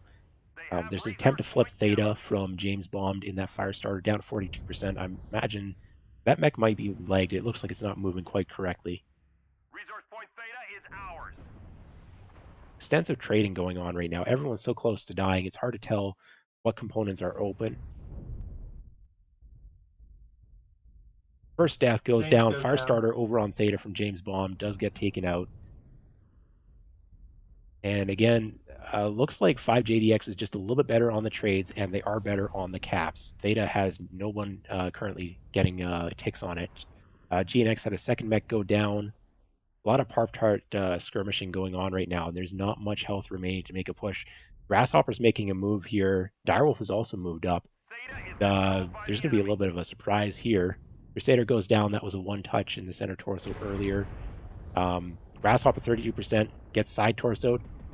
And Blood Asp is both side torsos are open, getting rushed by Cougart. Now, Brower had a 1v1 with Metal Fortress over here in the back. But Daria is now in this fight. Metal Fortress goes down.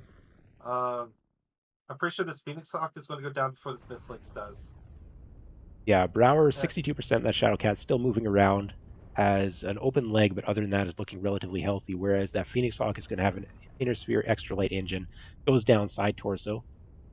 And last one up is that Mad Cat getting rushed by everyone, probably already missing. Yeah, the mech's halved and it goes The down. enemy has So the captured percentages are Alpha. really low over on the 5th Jaguar Dragoons, but in the end, they managed to focus fire and get a little bit more accuracy in their shots, pulling out ahead in that Pop-Tart skirmish that we were seeing. Very heavy action there, but not really a full dedicated, I full committed brawl. Just more of a continuous skirmishing along I dedicated feel lines. I feel there was a moment where 5JDX was not in a good position, and GNX had a huge advantage that they didn't capitalize on.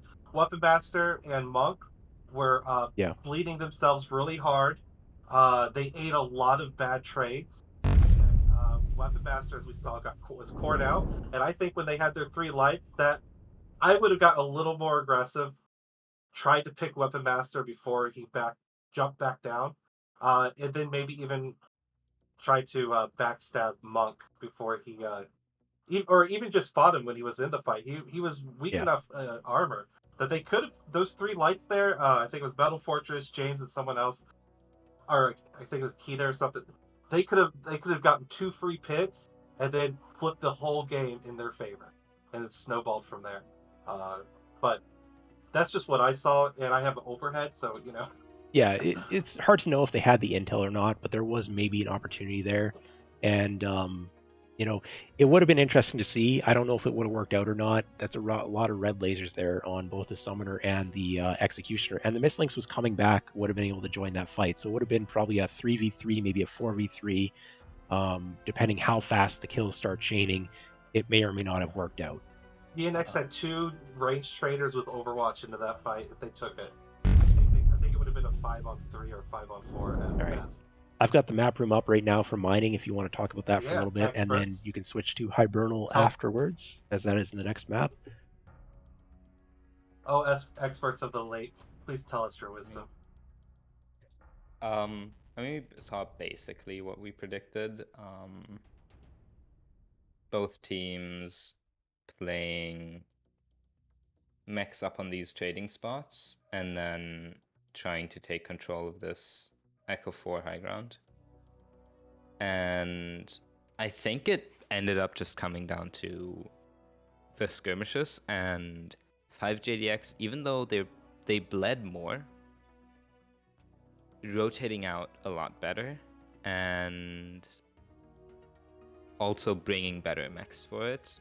Things like the Mistlinks with 2 heavy mediums, 2 ER smalls, I think, Something like that, yeah. and the Shadowcat are just better than mechs like the Vulcan and the Phoenix Hawk with their 2 snubs at skirmishing. And if you're gonna let those trade for a while, the clan they spawn mechs are just gonna win. It was also 5JDX did a really good job of having people exposed at the same time. So yeah, Monk and Weapon, they'd both take a lot of damage, but they're both focusing the same target. Because the best example is when you look at GNX's Crusader in those trades. Sure, Monk and Weapon were being shot by 3 different people at times, but they were really laser focused, 1 mech at a time. And Weapon had a shot earlier when we were saying like, oh, this is the point where when Therax and Level were saying that this is the point where they should push Weapon. I mean, that was a Summoner G, so Weapon had backups, and he got a full volley on the CT of that Shadowcat, and I think that might have deterred the push.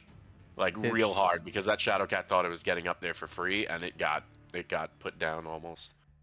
And it's also the reason why, one of the main reasons 5JDX has been one of the top teams in the past years. They're just really, logos. really good at not letting you shoot them when they're almost dead.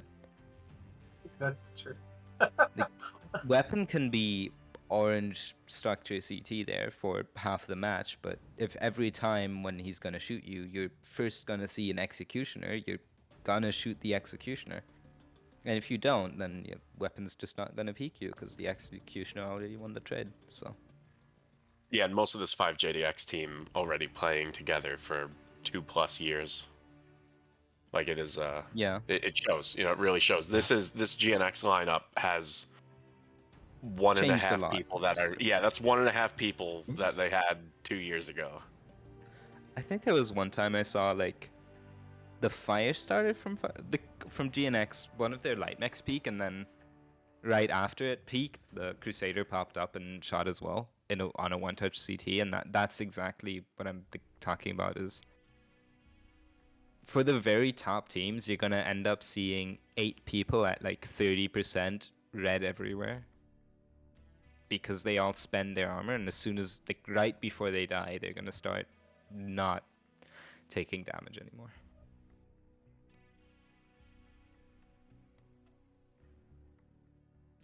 Well, it looks like 5JDX was spooked because they put 11 people back on the field again. All right, we're going on to Hibernal, so if you guys want to talk about that before the match starts. It's the Oh my God, standard strat. I'm choking on a pretzel. Someone help me!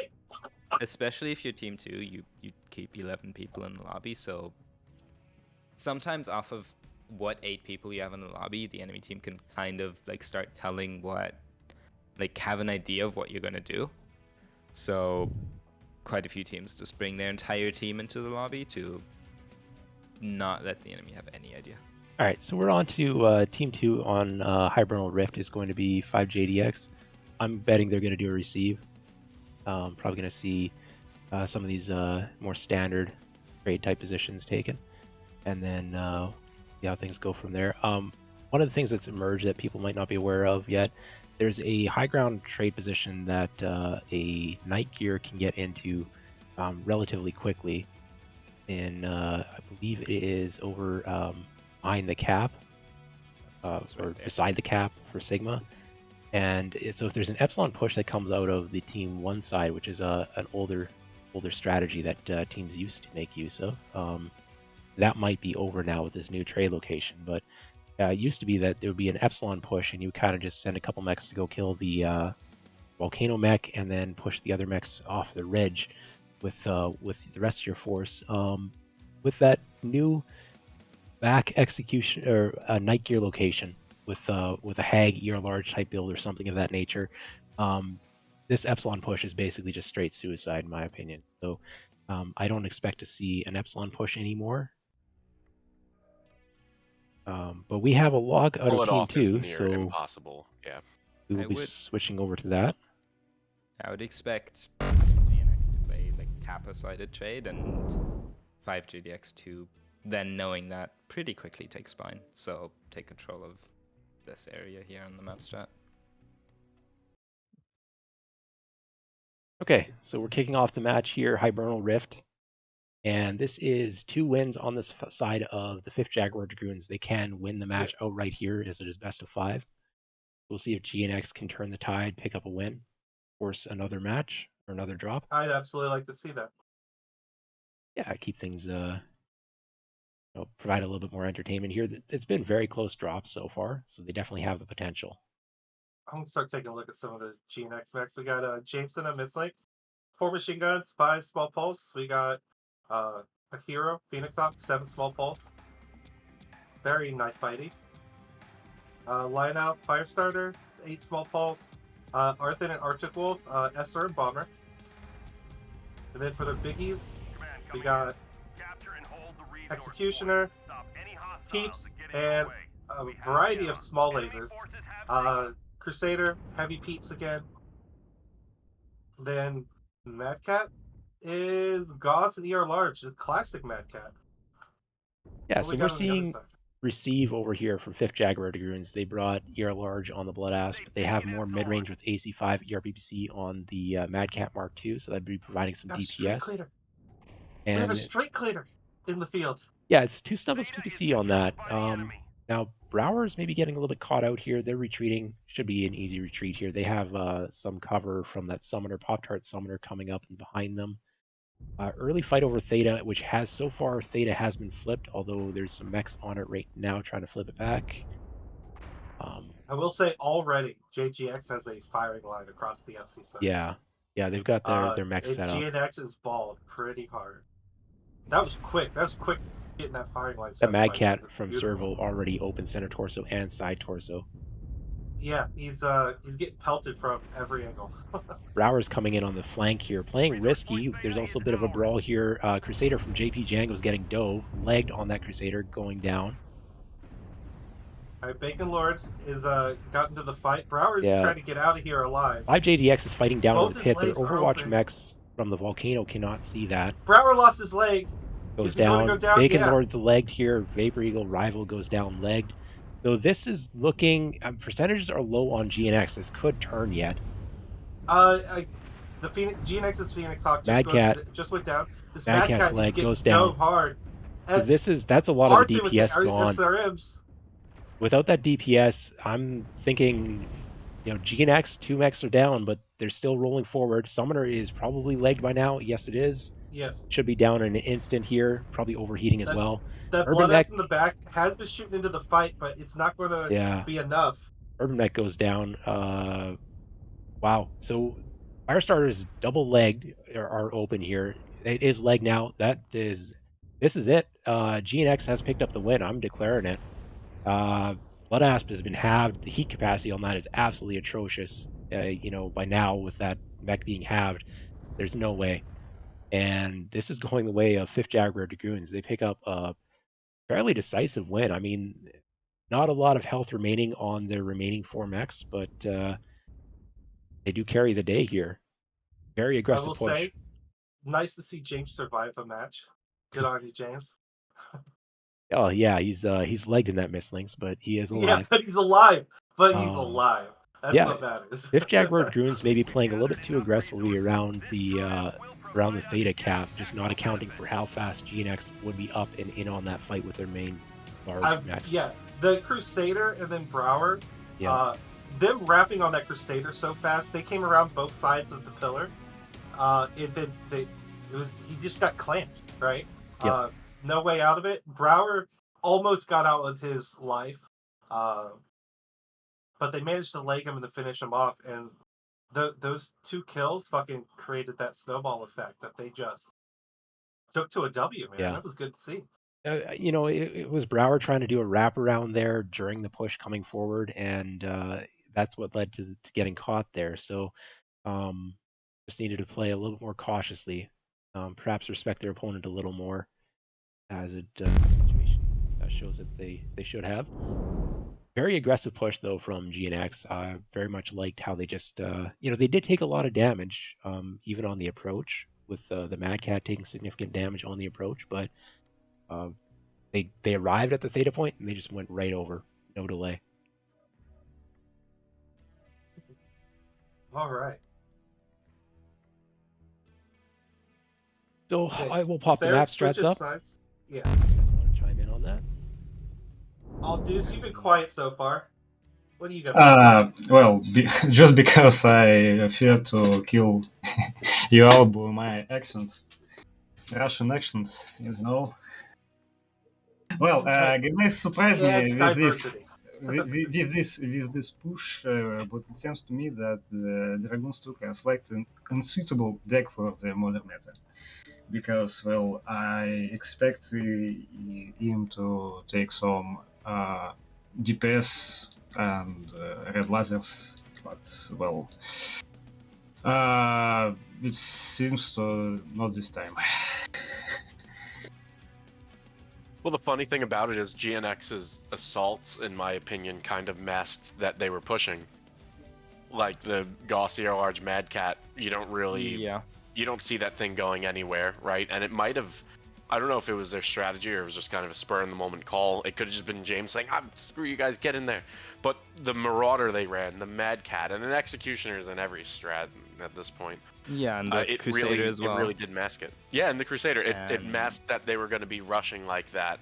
So I think that Django thought he was safe. Django probably thought he was safe in that spot. About to say that. It ended up with the Crusader getting caught here, and then both the Veagle and the Phoenix Hawk getting caught here. And I think without those 3 picks, the GNX push completely falls apart. With their Mad Cat dying essentially for free. Yeah. But basically, since they let 5JDX think, hey, this is safe, this isn't a push, they essentially traded that Mad Cat for 3 mechs. So even though it did barely anything, it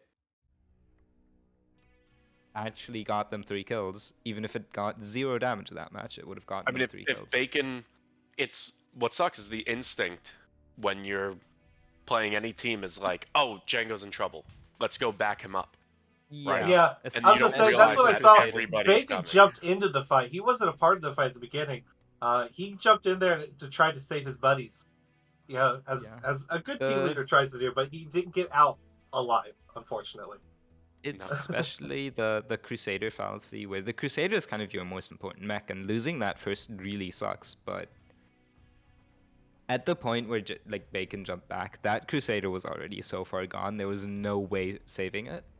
So realistically, all you're doing is making the situation even worse. When the correct play is just pull back, get perfect receive positions, play the 7v8, and since you already have a dead Mad Cat, it's a 7v7, and it's doable.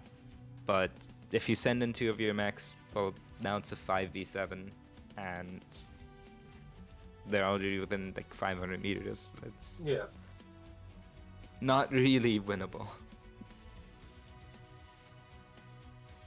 We'll say, I will give it to GNX to capitalize on that pretty well. Once they had that There's opportunity, also- they didn't let it go. They mind gamed them with the Mad Cat, honestly. Yeah, we'll see what happens here with Crimson Strait's a different map, larger, more about cap play. Can't just you can try the Brawl Rush, and be interesting to see what happens there. Team 1 is the 5th Jag Dragoons for this upcoming on Crimson Strait. And we're talking about how we feel that earlier that Team 1 has the advantage here with the ability to scout the saddle. If there's any move for the saddle with light mechs from the Team 2 side.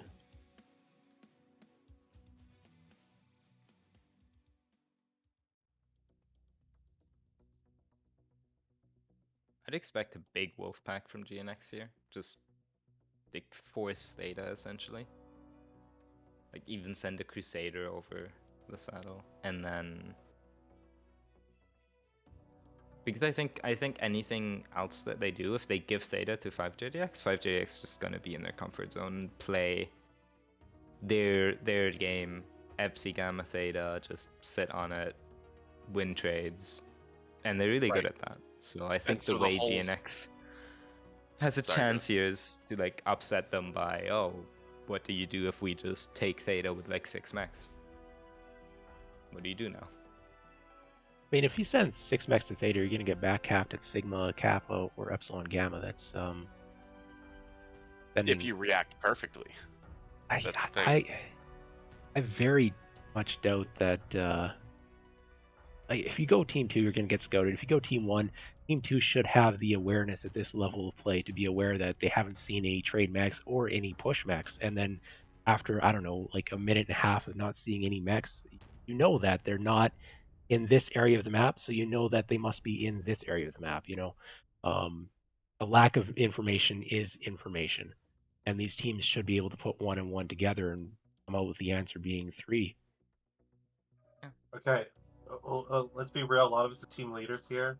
It's like herding cats, right? Yes, it is. So we can't expect we can't expect that people are going to have their thinking caps on at all times. Even at the Div B level, though, you have 8 people in your team in the game. 1 or 2 of them should be like, hey guys, I haven't seen anyone, and nobody else has said that they have seen anyone.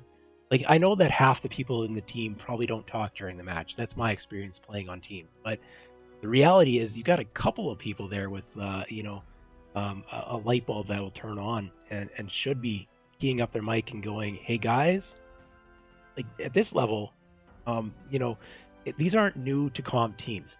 The 5th Jaguar Dragoons, absolutely, they're going to have multiple people talking, communicating during a match. GNX has had World Championship, top placements in the past. I think they had a 3rd place finish 2 years ago or something like that. They've been in the World Championship series like 4 times in a row or something. Like, yes, the players have changed. There's been a lot of team movement in terms of which players are on the team, but somebody on the team is going to key up that mic and tell the team lead that, by the way, I have not seen anyone. And the match timer says 2 minutes have passed. Like, these aren't Div C, Div D, Div E teams. These are both legitimate Division A competitive teams that both Therex. Somebody's You going would to be key up the blown away link. at the mistakes they make. Yeah, You'd be my blown at sweet the summer mistakes child. that yeah, every comp team at the highest level makes. It's Yeah. hard, but yeah, I would expect them to react quickly. It's just I think if JNX is on team 2 and they set 2 or 3 assault mechs all the way in the back, I just don't see a way they can get back up quickly. All right, T2 has locked, so we All right. are going to get ready to head into the match. Yep.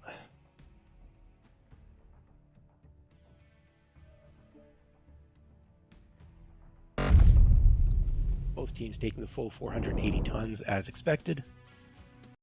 Oh, expert panel, the Discord stream, is that doing okay? It's doing great. Okay. I saw your unit message. Well, you could change the FPS to 30, I think, and it will be better. I can do that real quick. One moment.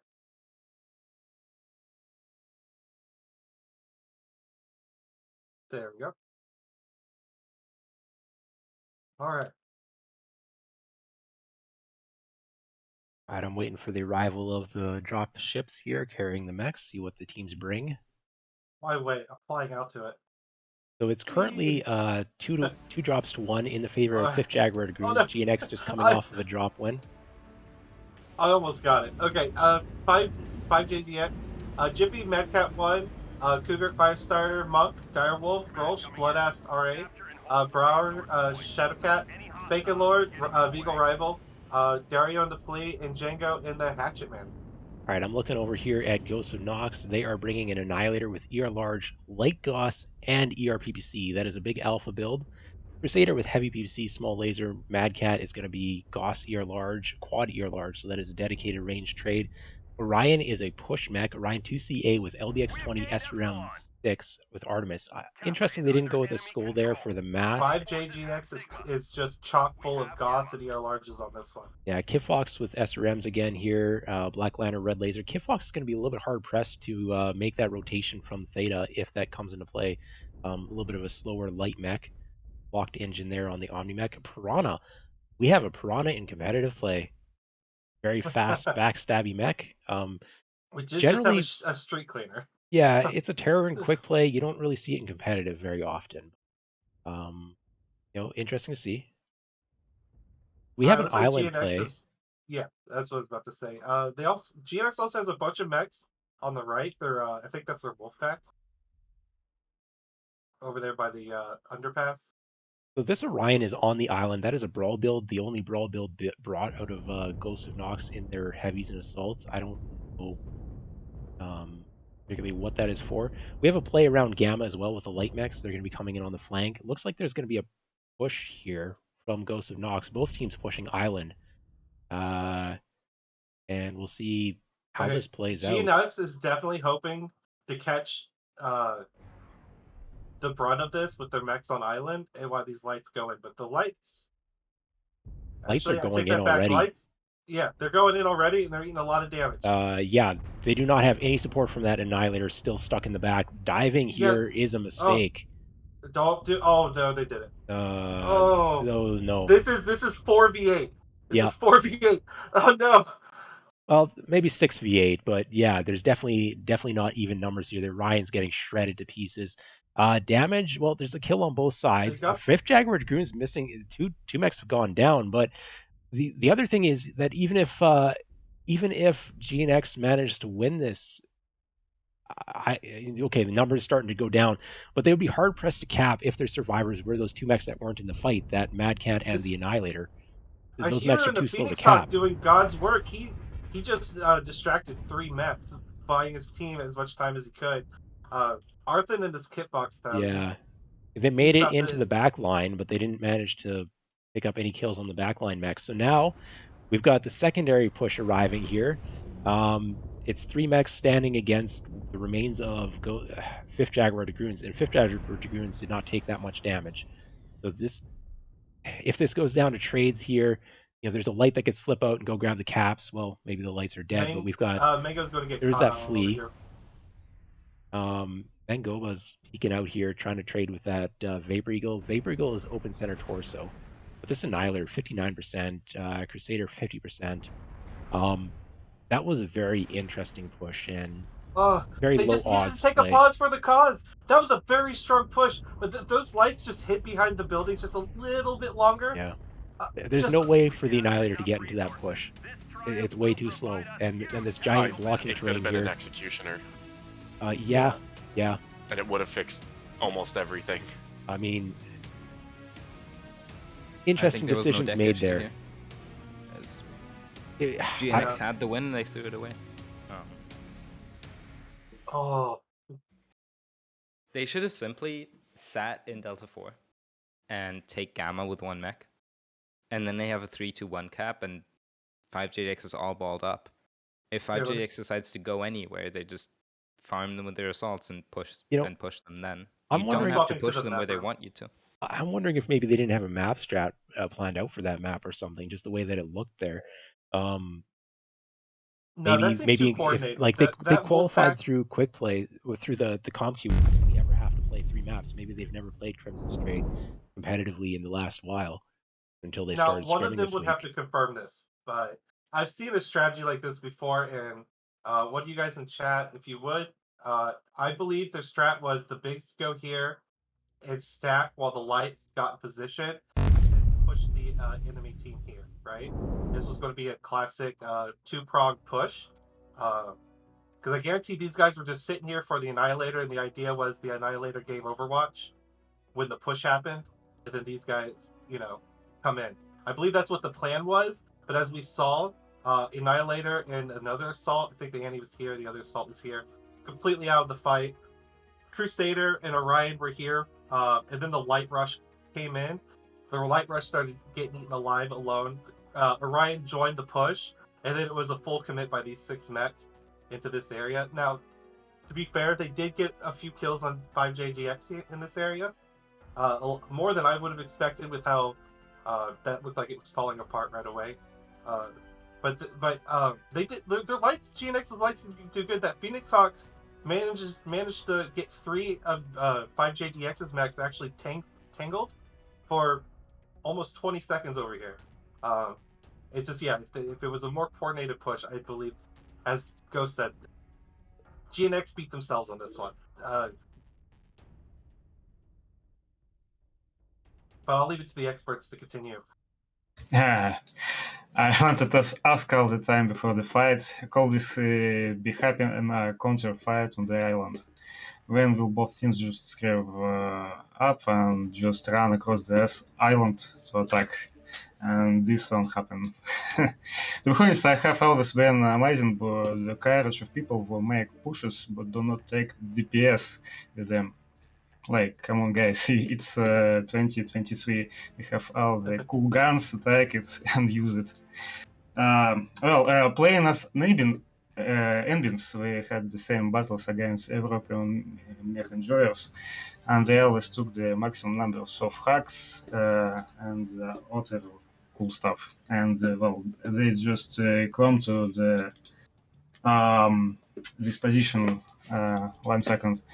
Come to Epsilon, and don't give us a chance to come on the water. So we needed to shoot from behind the building, and it was really hard to counter push in this situation. But this I see that GNX takes a lot of long range, and maybe this is the problem. I don't know.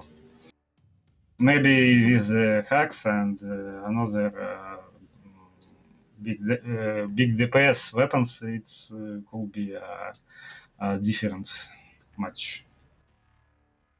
I think Again, another actually- thing is they moved all the way up to the end of the ramp at the north side of E5. And at that point, they had all the benefits of moving 3 grids through cover, and they didn't keep those benefits. They just went, all right, we ran half the map, taking no damage. Let's cross into water at one of the furthest points. You know, they could have crossed all the way up near the D3 logo and had 5JDX's attention split if they were going to follow through with the push.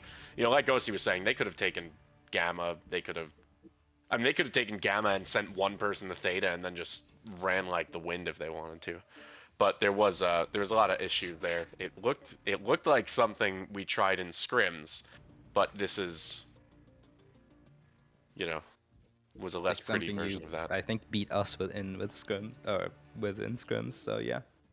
Yeah, they just it's your lights cannot stop for 1 second. Yeah, it's the other thing is 5JX is this super weird thing that I still don't understand, and I'm not sure if it's like an intentional, you know, weird strat to not give away anything for teams facing them further into the bracket, especially since they're already 2 maps up. They can feel pretty comfortable maybe that they'd win polar, so throw like a weird strat in there. And yeah, getting stuck in that green area. I think GNX just had this call of, oh, they're close to island, we have to start pushing them, and then 5JX stayed back and their assaults were out of the fight. But realistically, it's like this distance here between Gamma and 650 meters. the island is so short that Oh, that's what you're thinking. I thought you meant as that green they circle come spot over, is only 650 meters to the furthest point. Yeah. Like, that's not far enough to stop a brawl push unless the It's enemy not, team no. does what GNX did and went in 4x4. But even from Gamma, say you have your lights, like GNX, just stick your lights here. Take Gamma with one of them, and then you have your assaults here. You have your Orion and your Crusader. Like, if 5JDX push over here, you just pull in your lights back, and you have almost a perfect receive, especially because you have better mechs to push and to brawl with. And what else would they do? Send their lights to Gamma? Alright, just go take the fight, or, you know, run away. You have a cap lead still. There's just Yeah. so many things that, like, this position is... I would give GNX in that position, like, 80% win chance. But they didn't take advantage of it. They just went, okay, you clumped up out in the open to, like, try and receive a push that comes right for you here, so let's go and push you right here. Yeah, 5JDX was able to, if you saw where the Phoenix Hawk died, they backed their final 3 mechs all the way to Epsilon and really, you know, I mean, GNX had the jump on them, they didn't take it. It's really it. I think the thing what that happened is, like, GNX saw 5JDX mechs like up around island here, and they basically called, oh, they're getting aggressive, they're pushing, and their lights went in, and then 5JDX saw the lights going in and just went, okay, let's not push, let's just go kill these lights first. And so it ended up like with GNX's big mechs just not in the fight at all. Yep. Yeah. In my opinion, there was a mistake on both sides. GNX chose the bad timing for the lights and did not support them, and Dragoons came too close to island. Way too And close. could have, and could have ended up in a very bad situation. But it's up to. 5JDX said, still, here's the win, and GNX yep, said, yep, no, yep, yep. no, you can have it. Basically, yes, yeah. Yeah. You keep it. We As don't a want treat. to win. Take it. Man, okay, a little bias coming out. I was really hoping when I saw that light pack, just fucking balls. Sorry, excuse my French. Balls to the walls, heading towards D4. As you guys explained, I thought that's what's going to happen. I thought we were about to watch GNX just close the jaws on 5JDX in another brawl, but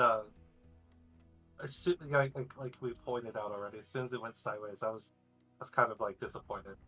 I would really like to see this one go to the last. I wanted game you know what I mean? 5. Yeah, I really wanted game 5. I will say. So did 5JDX. Well, they're not goated yet. They still got to win the whole competition. There's still an Abins out there, an EQ out there, and ME out there. They're all, we have, I don't know about you guys, but I feel this year is the closest, like the most competitive the top, let's say, 4 have been in a while. Like they feel very equal in skill. You know what I mean? They all have their oh really? Ghosty, you got a hot take for me? KSG. I think so far the closest has been 2021, and to me the jury's still out between which one year is gonna end up being closer. Fair enough. But So yeah, I know that's a hot very take, strong but team. But yeah, with ME coming up, JGX sitting it out so it's just 5 JGX, Abins, EQ, ME, and I guess I have to throw KSG into the mix too. But those are the ones I expect to be fighting for the top 3 hardcore, and how that's going to shake out. Like, I'm not sure at this point, right? I as someone who's always mingling with people in the comp community, hearing about how scrims go and stuff, it seems pretty like this team might win a scrim against that team, but lose to this other team. But the team that lost to so and so beats that team, right? Almost like a rock paper scissors kind of feeling going on with these teams, and I just can't wait to see how the rest of it plays out. ADCM's just here for a good time.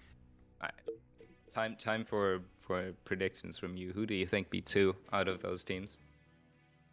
Oh, for me, okay. A little biased. I think Emmy has a good chance for number 1, but I'm going to set them at number 2. Nothing against them. They got to earn. I got to feel more fire from them before I know they're going to get first. Right now, I would give first place. You know what? I might give it to EQ actually. I might give first place to EQ, second place to Emmy, third place to Avins, and fourth place to 5JDX. Nothing against 5JDX, but EQ has GRAM and all the zoomers and like peak, young energy, right? He has all that zoomer energy going on, and man, those guys could. I hear we train like 9 days a week, right? Yeah.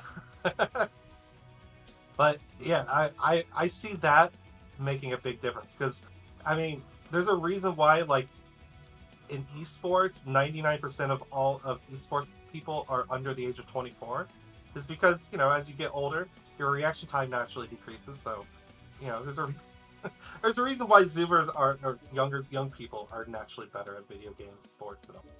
So yeah, GRAM's team being so stacked with young folk, I think that's going to be the deciding difference. Now, what team takes KDCM out level? Oh, well, I got to see if you go in the losers bracket or not first. All right, level. We got to switch to the timer. Start getting the next match set up here. All right. So switching over to the countdown in 3, 2, 1.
we are live.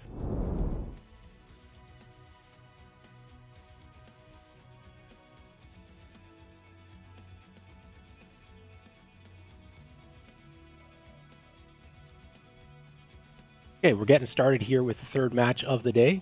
This is going to be Clan Crossfire versus Mech Enjoyers Union. There are two different Mech Enjoyers Union teams in the top 12. This is the second team. They played in their way in through the comp queue, whereas the other Mech Enjoyers main team actually got in through the. Were they in through the invitationals? Nope. No, they had to play in as well.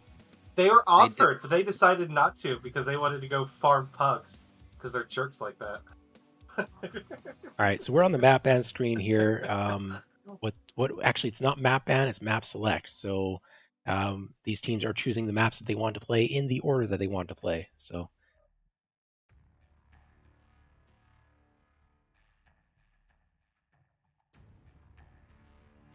So excited. So we got CXF last year. They had a bit of a rough patch. They mainly played in the Oceanic time zone against Oceanic rewards teams. So they didn't get they unfortunately didn't get as much like training and stuff as a lot of the NA teams who were fighting each other in the queue for hundreds of matches were getting. So when the rewards teams at Oceanic dried up and they came over to NA, I believe overnight they lost almost 200 elo. And they went from top 12 to and they got knocked really hard out of it. But it looks like this year they came back swinging, and here they are back in top 12 again, where they belong. One of the consistently better teams in MWO. They've mainly went between Div B and Div C and just kind of floated between those two divs for since I've started playing.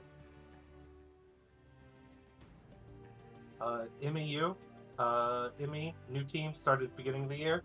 Now there are two teams. Their main team is NA mainly, I believe, and the B team's EU. Someone would have to confirm that for me. yeah, we'll have to figure out what the servers are for these teams.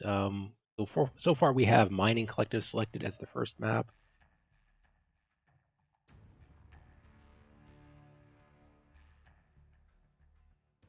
The Mining Collective, and then they're going on to Vitric Station as the second. Vitric, surprisingly popular choice. Yeah, I'm not exactly a fan of the map. I don't like how it plays out personally, but a lot of teams don't seem to like Polar Highlands and Crimson Strait. So, and we're going on to Hibernal as a third map here. So they definitely are, picking the maps that are more popular earlier.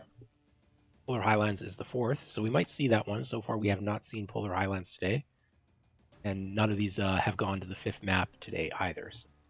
And the last one, of course, then is going to be Crimson Strait.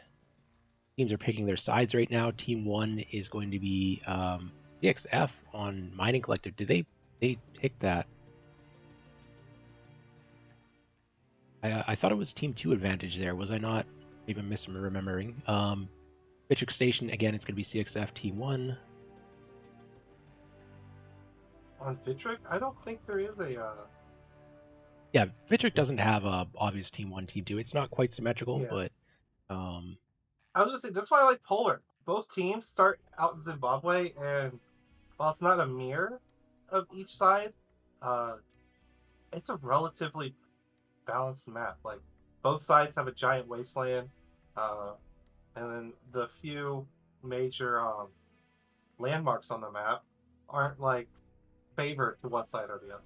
Like Pride Rock, where Gamma is. I actually think Gamma is very much favored for Team 2 on Polar. Absolutely. All right, so we're starting things off on Mining Collective with CXF being Team 1.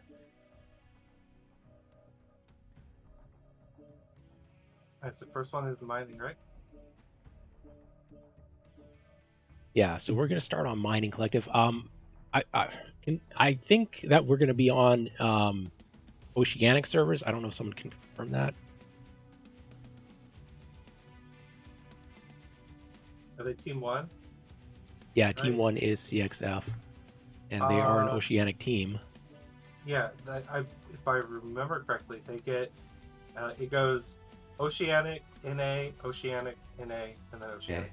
I just got to remember to switch that around. Yeah.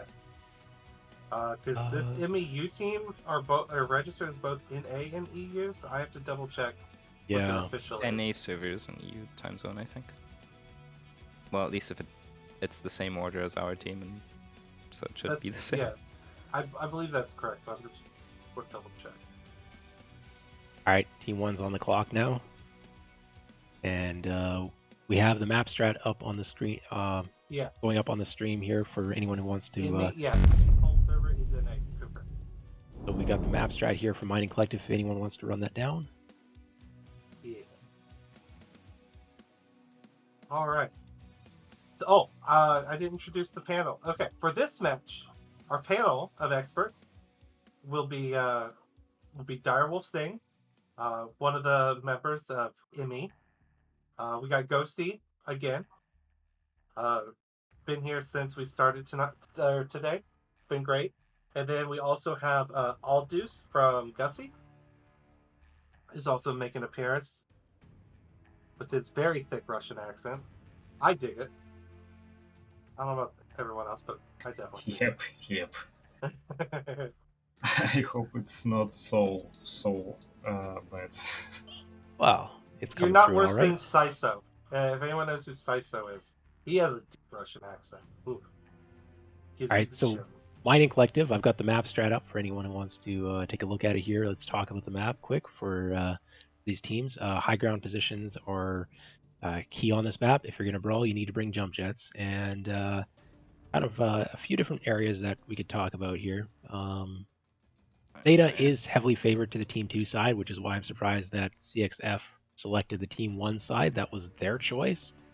Might have been a misclick. I have no idea. That's something that only they would be able to tell us. Maybe they've got a special strat that they're pulling out. But the Theta cap here in the center, it's the key point of the map in terms of cap control. And there's a wall on the backside facing Team 1, which prevents shots onto Theta, whereas Team 2, there's gaps in that wall. They can shoot onto Theta to try and deny it from being taken. Other than that, if you're doing range, you go into high ground locations to trade. If you're doing brawl, you need to be able to get up into the high grounds to trade. The corner keystone of the map, likely this Echo 4 high ground, Citadel, let's say the name is, and then if you put range up here, it's a good trade position, and if you're brawling, you absolutely have to go and drive their range off in order to unlock movement into other areas of the map. So expect it to be contested by both teams, unless if they're running something a little bit different or spicy or special. This back line over here in Echo 6, because you have access to seeing Theta, you can park a mech up in the dark up there with ECM, make it practically invisible and very difficult to trade against. It's an older strat. I haven't seen it in a while. It does exist. Both teams are going to be aware it exists, but somewhat unlikely to make an appearance.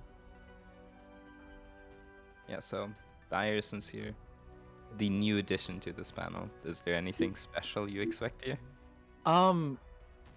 Realistically, considering I've played both of these teams, I definitely expect a little bit more of a higher tempo game. Probably going to look a little bit closer towards some push farm decks coming from both teams. One place you did forget to talk about here is going to be the Delta 4 area right here. Oh, If you yeah, have alleyways. alleyways. Like if you have a fire starter with light peeps, small lasers, or something of the sort, a Phoenix Hawk, they're gonna absolutely terrorize anything that's on Theta and be able to somewhat contest the Echo 4 location. Yeah. I will say one thing. I'm calling it right now. CXF is pushing. They're locking in like Charlie Alpha 8-man stack. Nothing in Bravo. And this is probably the map where lances are the most important. So yeah, they have like nothing on this top part of the map. Yeah. And the fact that they selected the Team 1 side, despite it being disadvantaged, even the stats from ComQ are showing that. That tells me they've got a strat, and I don't see it as a range strat because you don't have that Theta control. The wall's in the way. So it has to be a push, right? Unless you've got something special spicy, but that would tell me something's going on. We have a lock from Team 2, so I'm going Yep. to go ahead over to switch onto the screen, and we're going to get started.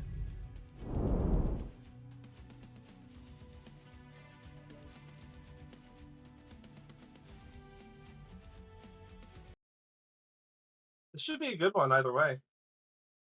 Oh yeah, this is 8th seed versus 9th seed is what I've been Yeah. told here. So Super close. both these teams Yeah, should not be. only are they The one thing Go is, ahead. I don't know if they've had the opportunity to play each other in ComQ because the European time zone versus the Oceanic time zones, or North American time zones versus Oceanic time zones. There's a possibility that the Oceanic team hasn't been able to face some of these top teams.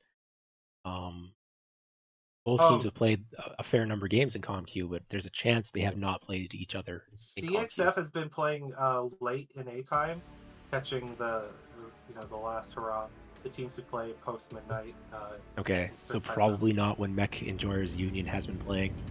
Yeah. So this could be Alright. their first matchup of the championship series. I'm looking gonna be at. here looking- Go ahead. Okay. Red Panda, Shadowcat, MI. We got a Mislinks, Viper, and Executioner. I'm on MEU, by the way. They seem to also have a few traders here. Medcat 1, Gauss lasers. They got Night Gear, Heavy Gauss, ER lasers. Definitely tradey on this side. Yeah, even the Crusaders ERs are ER peeps. So looking at Mech-Enjoyer Unions, the Mislinks is actually SRM6. Now there's an early fight here around Theta. Mislinks went in to go check it. Compulsive Flag Eater pops the UAV and backs out. Executioner was getting a scouting location from that talked about dark spot. I don't think they're going to stay out there. They don't have extreme range. They've got large pulse, and they don't have ECM either, which would make staying up there a little bit hazardous. We're seeing trade out of the Night Gear Mad Cat combo, setting up in smokestacks. And action is going to be on Crossfire right now to make something happen. They brought a Night Gear with AC-10 ERPPC mid-range build up onto Theta, trying to close that gap. Crossfire's idea is to turn this into a north-south fight. They're already crossing over to the ME side. Yeah, and this Echo 4 high ground minimap, has been taken by them. They're kind of closing the range. They brought range trade mixed with mid-range. ERPPC 3 times on that Executioner. That's a hot trade build, not a mid-range push build. Hunchback, LPL, ERME, that's also a fairly hot trader.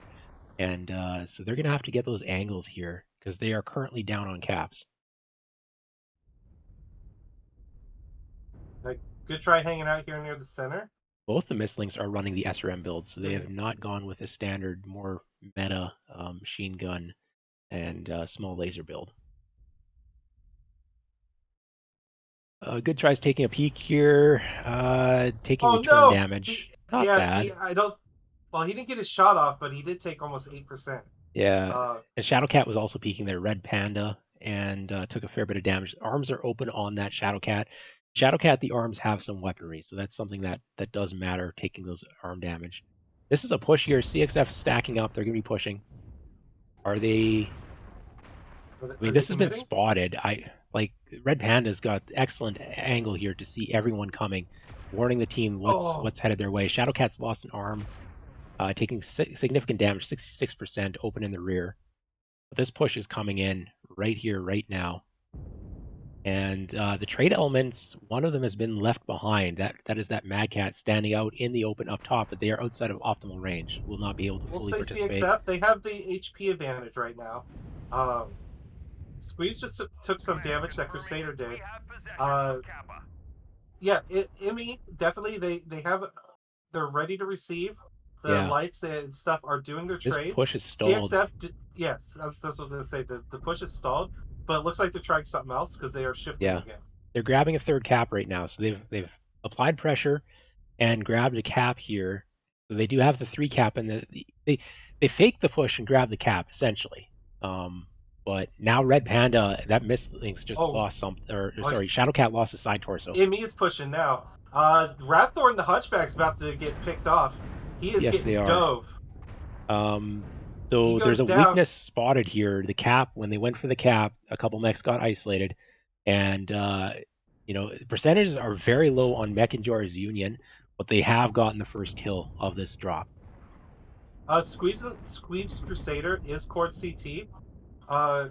if CXF or if ME here can get some good focus fire and get another kill or two in the Yeah. next 20 seconds, Executioner has a they lot could of armor snowball there. this. Blue Devil Spawn leading the push. Lousy 10 getting a little bit isolated in that Phoenix Hawk.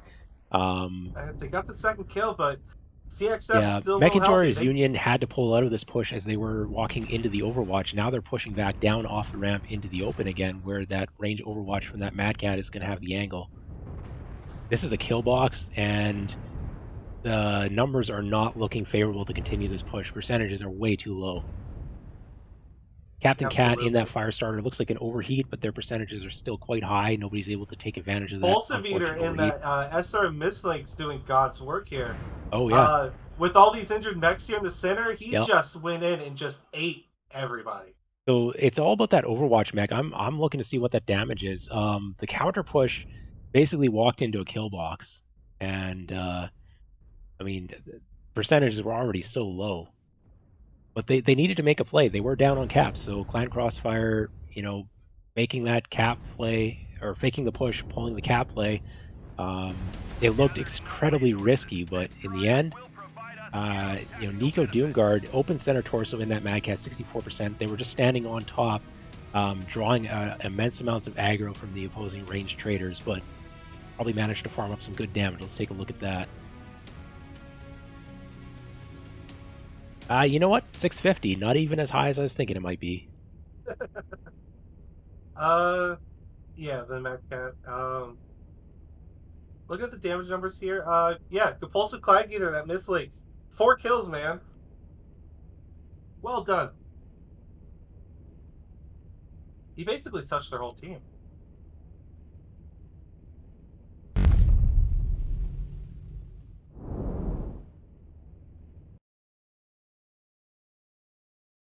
All right, so that is a first round win here, or first drop win here for Clan Crossfire. And I've got the damage stats on the screen. Everyone can take a quick look at it. Maybe you want to pause the stream, come back to it later on. But Taiwanese Rice Farm in the Night Gear was 650, leading the team for Mechanjoy's Union. The rest of the team, nobody's cracked 400 there. So just needed a little bit more damage, maybe a little bit more focus fire as well. And by the time they pushed, percentages were incredibly low. On the opposing side, it was the Night Gear from Pete Zones with that AC-10 ERPPC build playing the mid-range, and the Mad Cat with a long range, putting up 700 and 650 each. Executioner from Yorshka has 500 damage as well. Impulsive Clag Eater, 4 kills and 450 damage, quite respectable there. A little bit of a bait and switch with the push and not push, and I don't know. I mean, the Hunchback being sacrificed there, probably a mistake, so I don't know if it was an intentional bait and push, but it did work out that way. I'm going to pop up the map strat for anyone who wants to go through that. Yeah, get our panel expert in on this one. What do you guys think? Can I say? CXF had a really good idea there with just pushing down the south side, and essentially, if you notice, like at the very beginning of the game, they essentially put MAU into this small 25% of the map. Like they were essentially just right here for a good majority of that game, where they had all the way from Kappa down to Epsilon. What MEU did to actually start securing the kills was the right call. I think they just made it way too late there, because by that time they were already down on health and they needed to make that push a lot sooner rather than later. Yeah. I think there's like the way that MEU kind of failed this job was like way earlier. It's if they have nothing in Bravo, like they're either running a push down the Gamma FC line, like pushing like this, in which case you want to be up here defending, like receiving it, or they're trying to do exactly what CXF just did, and then you want to take control of Kappa.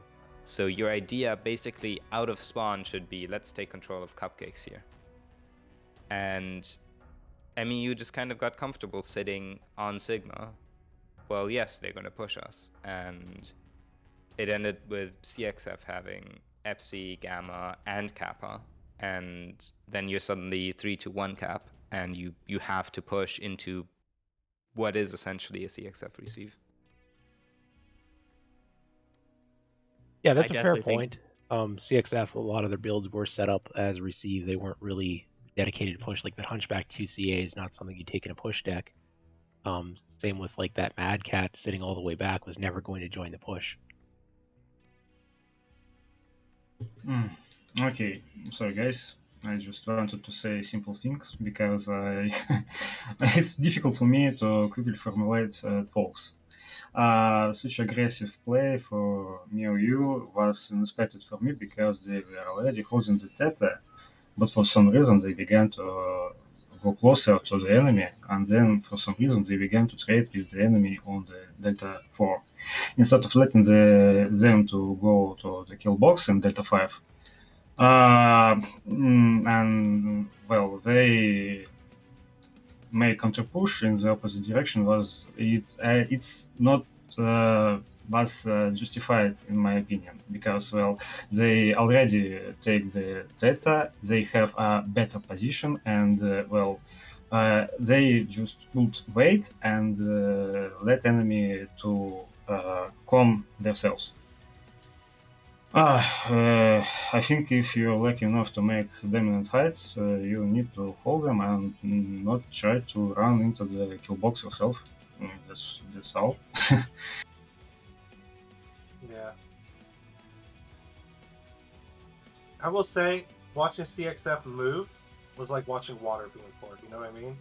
They had that line here, and it looked like they were set up for a north-south thing, and then all but the Met Captain just rotated like this, right? They all regrouped, like pouring water out of a bucket, and then they were all here, ready to tell them to come at me, bro. Right? I thought it was gorgeous coordination from a team leader's perspective. Yeah, no, CXF literally just their idea of what they wanted to do, which is perform perfectly. Can't. The only thing you can ask is for them not to die, but they died when they needed. Yeah, I think Yeah. this is like mining, in my opinion, is the like most in the moment decision based map that we have in the pool, where you kind of can't go in with a game plan and then play your match based of that. You have to make Yeah. decisions at every point, and we can see that in these lower brackets with some 100%. newer teams to the top 12. Teams that Yeah. have been here multiple years, they just have more experience so far. I agree 100%. Mining's one of those maps where, you can have a general game plan of where everyone's like heading to for like the first minute, but after that, the match evolves the way it's going to evolve. Right, your opponent's going to do what it's going to do, and you have to constantly be adjusting, because otherwise, you'll get boxed in and then surrounded. Because if you don't move and keep, map control and pressure, your opponent will. And next thing you know, all your mechs are bleeding armor because they're getting shot at from 2 different directions. Now, while we still have a minute, because we're still waiting on Team 2 to ready up, let's go ahead and talk about a little bit on Victric here while we have the map up. We see a third Mario jump.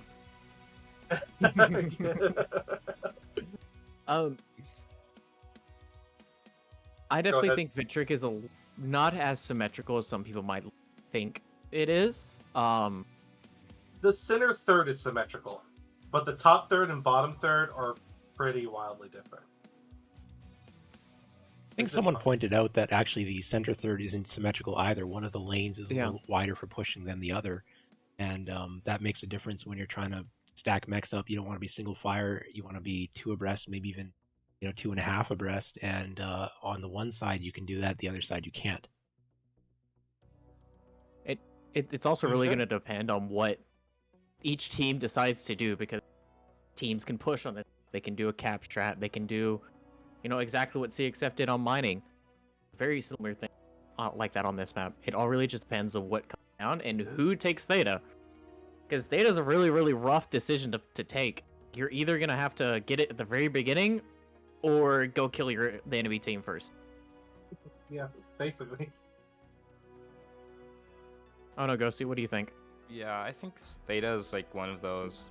It's contested, but you can still sneak it in the middle of a match. In the middle of the match, it's We if you used to get see a full cap on Theta, it's really hard. But if it's not capped by either team, it's totally doable.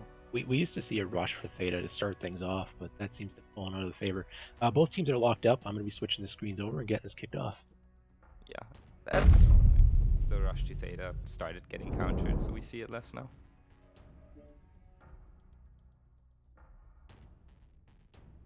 All right.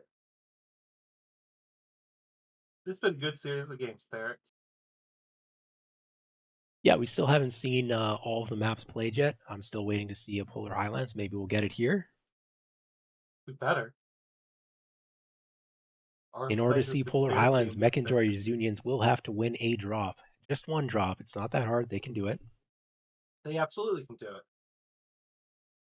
it. They earned their spot. They I saw in the last week of Comp Q, they put their nose to the grindstone, and it paid off for them.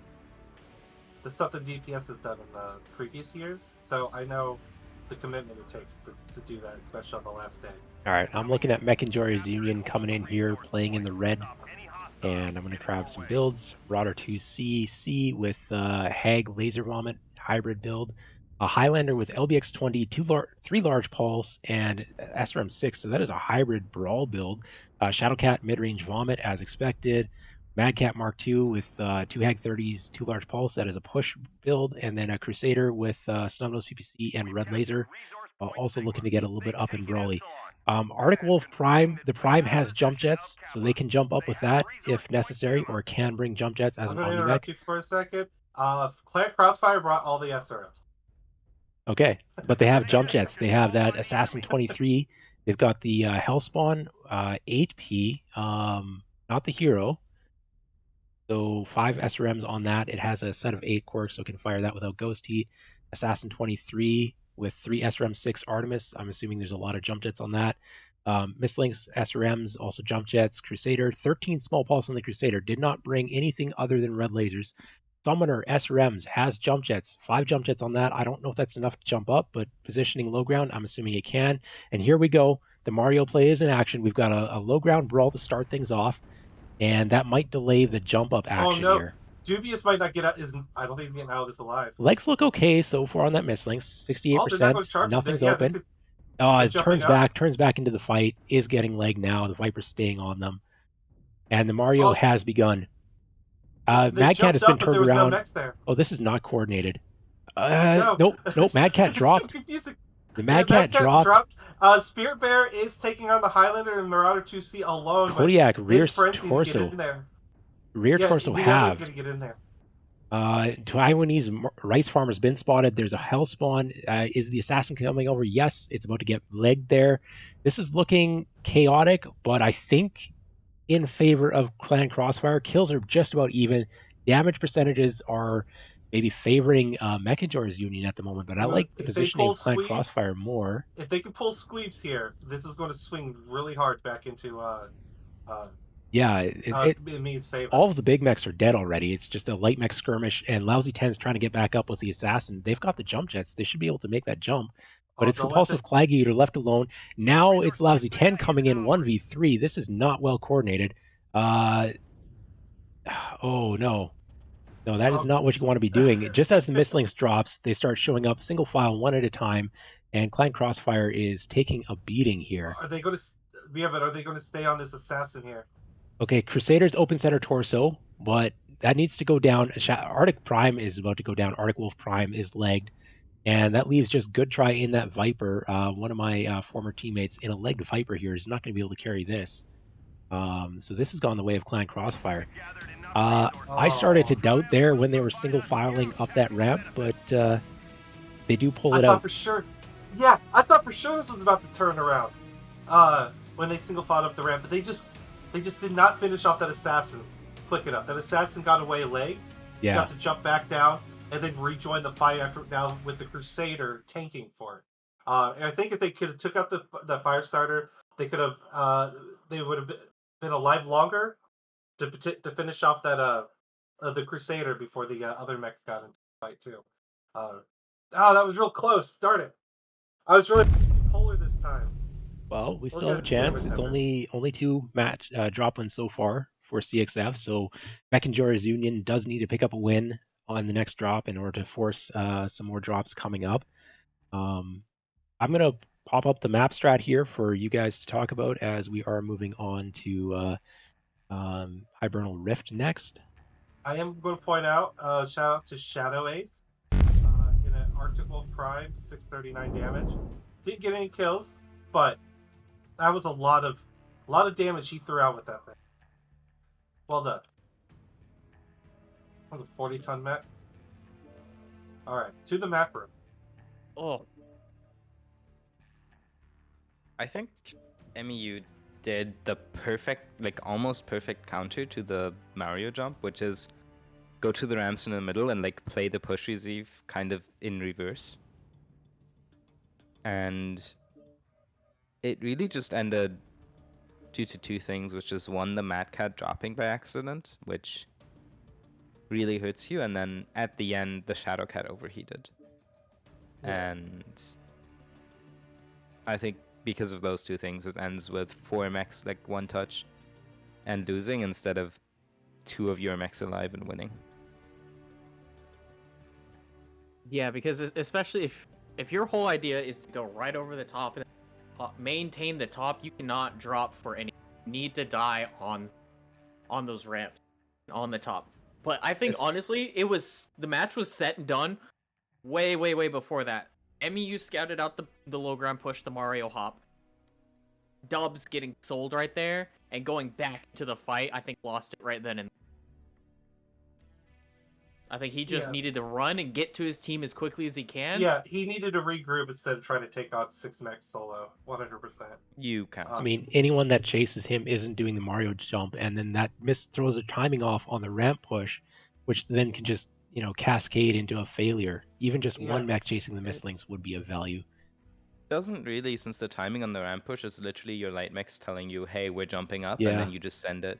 If you're too early and your light mechs are telling you, hey, we're chasing this mistlings down here, you're just going to sit on the ramp and wait for like 10 seconds. We were talking about players coordinating perfectly earlier, and discussion was that it doesn't happen even at the highest levels. So yes, it should be an easy coordination, but I've seen so many of these light mech jump ups where they're going in single file or they're failing their jumps. So it does add another element of something to go wrong.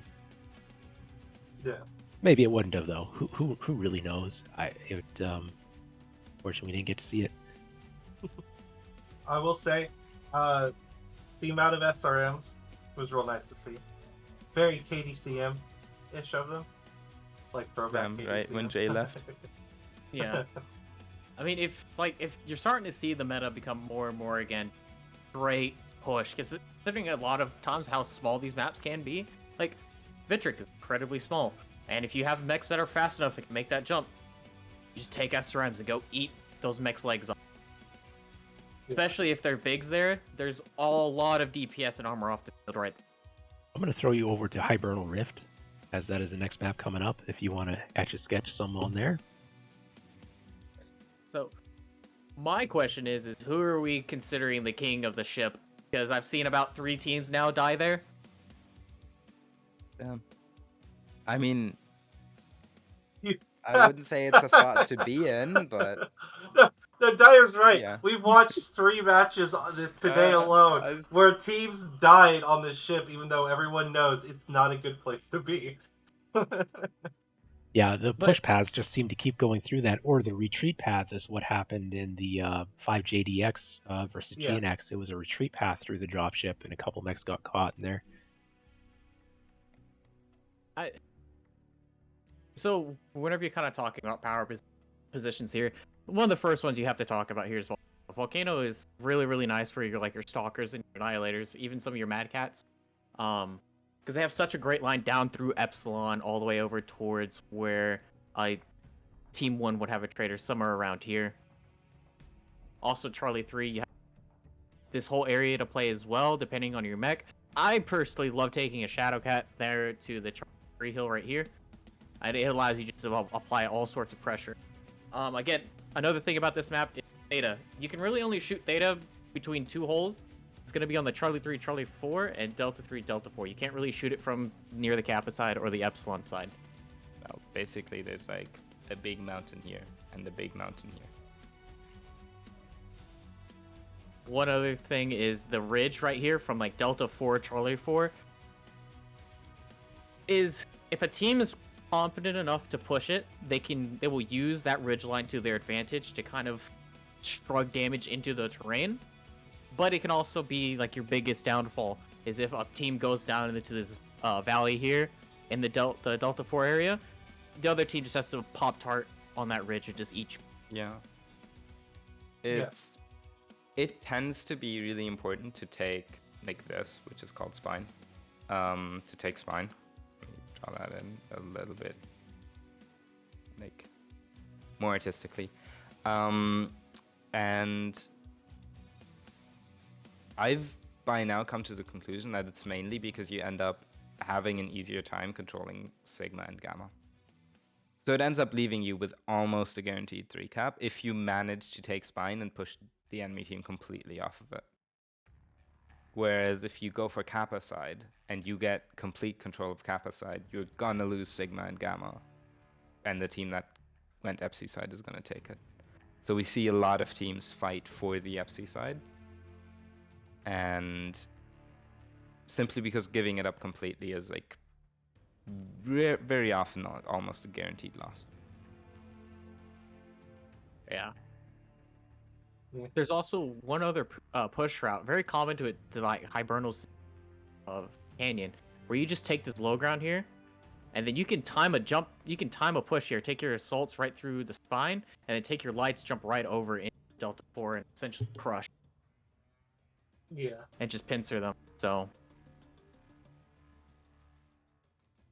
All right. There's also the T2 just locked. Okay. Alright, swap back. We're going to switch over and get that started then.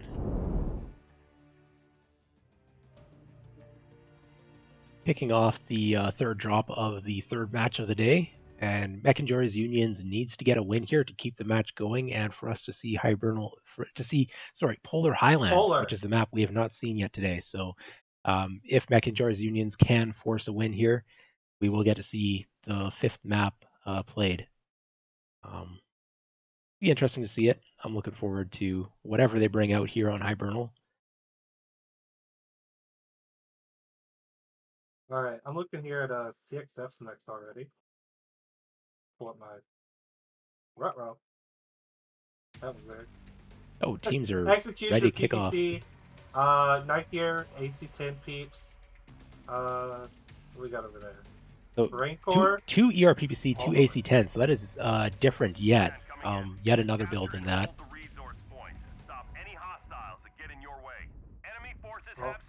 Okay, Necro is moving. I thought we had a disco for a moment. That's a Mad Cat, Gauss Lasers, very classic. Vulcan has 2 ER large out of Captain Cat. Branthor made a play for Theta. Ate some damage, pulled back. Looks like Good Tries might be trying the same. Yeah, that's just one mech looking at Theta. It's not a free. I expect that they're just going to back off. Wait for some backup here. Mistlink's bringing SRMs on both sides. Got Shadowcat here out of Red Panda trying to get a build. It is mid-range laser vomit with machine gun backup. Epsilon, there's a bit of a play at it right now. This looks like a mix of mid-range and long-range for both teams. I'm not seeing dedicated brawl pushes here from either of them. The Warhammer 2C Maul is running LPL and Hag 30, so that is a mid-range push build. What we've got is the Mad Cat here behind Epsilon, so they're definitely looking at trying to use this long sight line around the Epsilon cap with that dual Gauss ear large, trading against, I believe that was 6. Was that Bloodhouse 6 ear large, or was that? Yes, it is. Yeah. So that is an extreme range, long range trade there from Bucket Hill, and then this position behind the Epsilon cap, and then also the Rancor Blood Asp is coming in. Necro is getting heavy pressured. Yeah. He's lost all his cover, and they're about to finish him off. Oh. Ooh, what happened to Grill there? Was that a push? He was. got cored Oh, out. Grill Guy. Went around the corner. Okay, That Doomguard works. is getting dove here. So it's a trade of 1-for-1 so far. But the percentages, I mean, I'm looking at a low percentage here on Marauder 2C for Mechanjor's Union, which is about to lose its side torso here. Captain Cat coming in with those machine guns on that large Vulcan, taking the half. Executioner is about to go down, but I actually take that back. No, he Yorshka's has a lot of his armor. 50%, but is halved from rear or potentially heat. I think rear. We have a little skirmish here. The Blood Asp is not firing on the main fight. They've been halved by the Mistlings, which is dueling them out. Should be. I expect there's no backups on that Blood Asp. Sometimes you see the small pulse in the arms. In that case, they do not. So they've been taken out by that Mistlings getting underneath their minimum range. Dubious Squirrel looks legged in their Viper. But we've got a mech trap down in the pit. Pete Zone's moved up with the AC-10 ERBBC. They're open center torso in that Night Gear Jade Kite. Here we go. Compulsive is coming into the fight. He's going to clean everything up like the last drop. Yeah, this looks... Clan Crossfire, the percentages are low. There's a chance, but I do believe the Crusader's already open everywhere. Then Leg goes down. So it's up to Good Try in the Phoenix Hawk and Red Panda in that relatively healthy Shadowcat, who just jumped into the center of everyone, though, and has taken some rear damage. Good Try, both legs are open on their Phoenix Hawk, so I don't think they can carry this, but I mean, maybe. He just needs to get one more shot in the back of that Blood Asp is rotating. Shadowcat. Oh, he got Good Try. Can he get the Shadowcat? Shadowcat. No! Squeeb's picking up that final kill. Yeah, Squeebs stole the kill. Where you are? Squeebs. Shame. Oh. Good fight, MWO. Yeah, it was a good fight. But ultimately, CXF does pick up the win here, and with that drop win, they pick up the match win. Showing that they still got gusto in them. Still no Polar Highlands for us. I know. I'm getting angry. About to rage. I quit.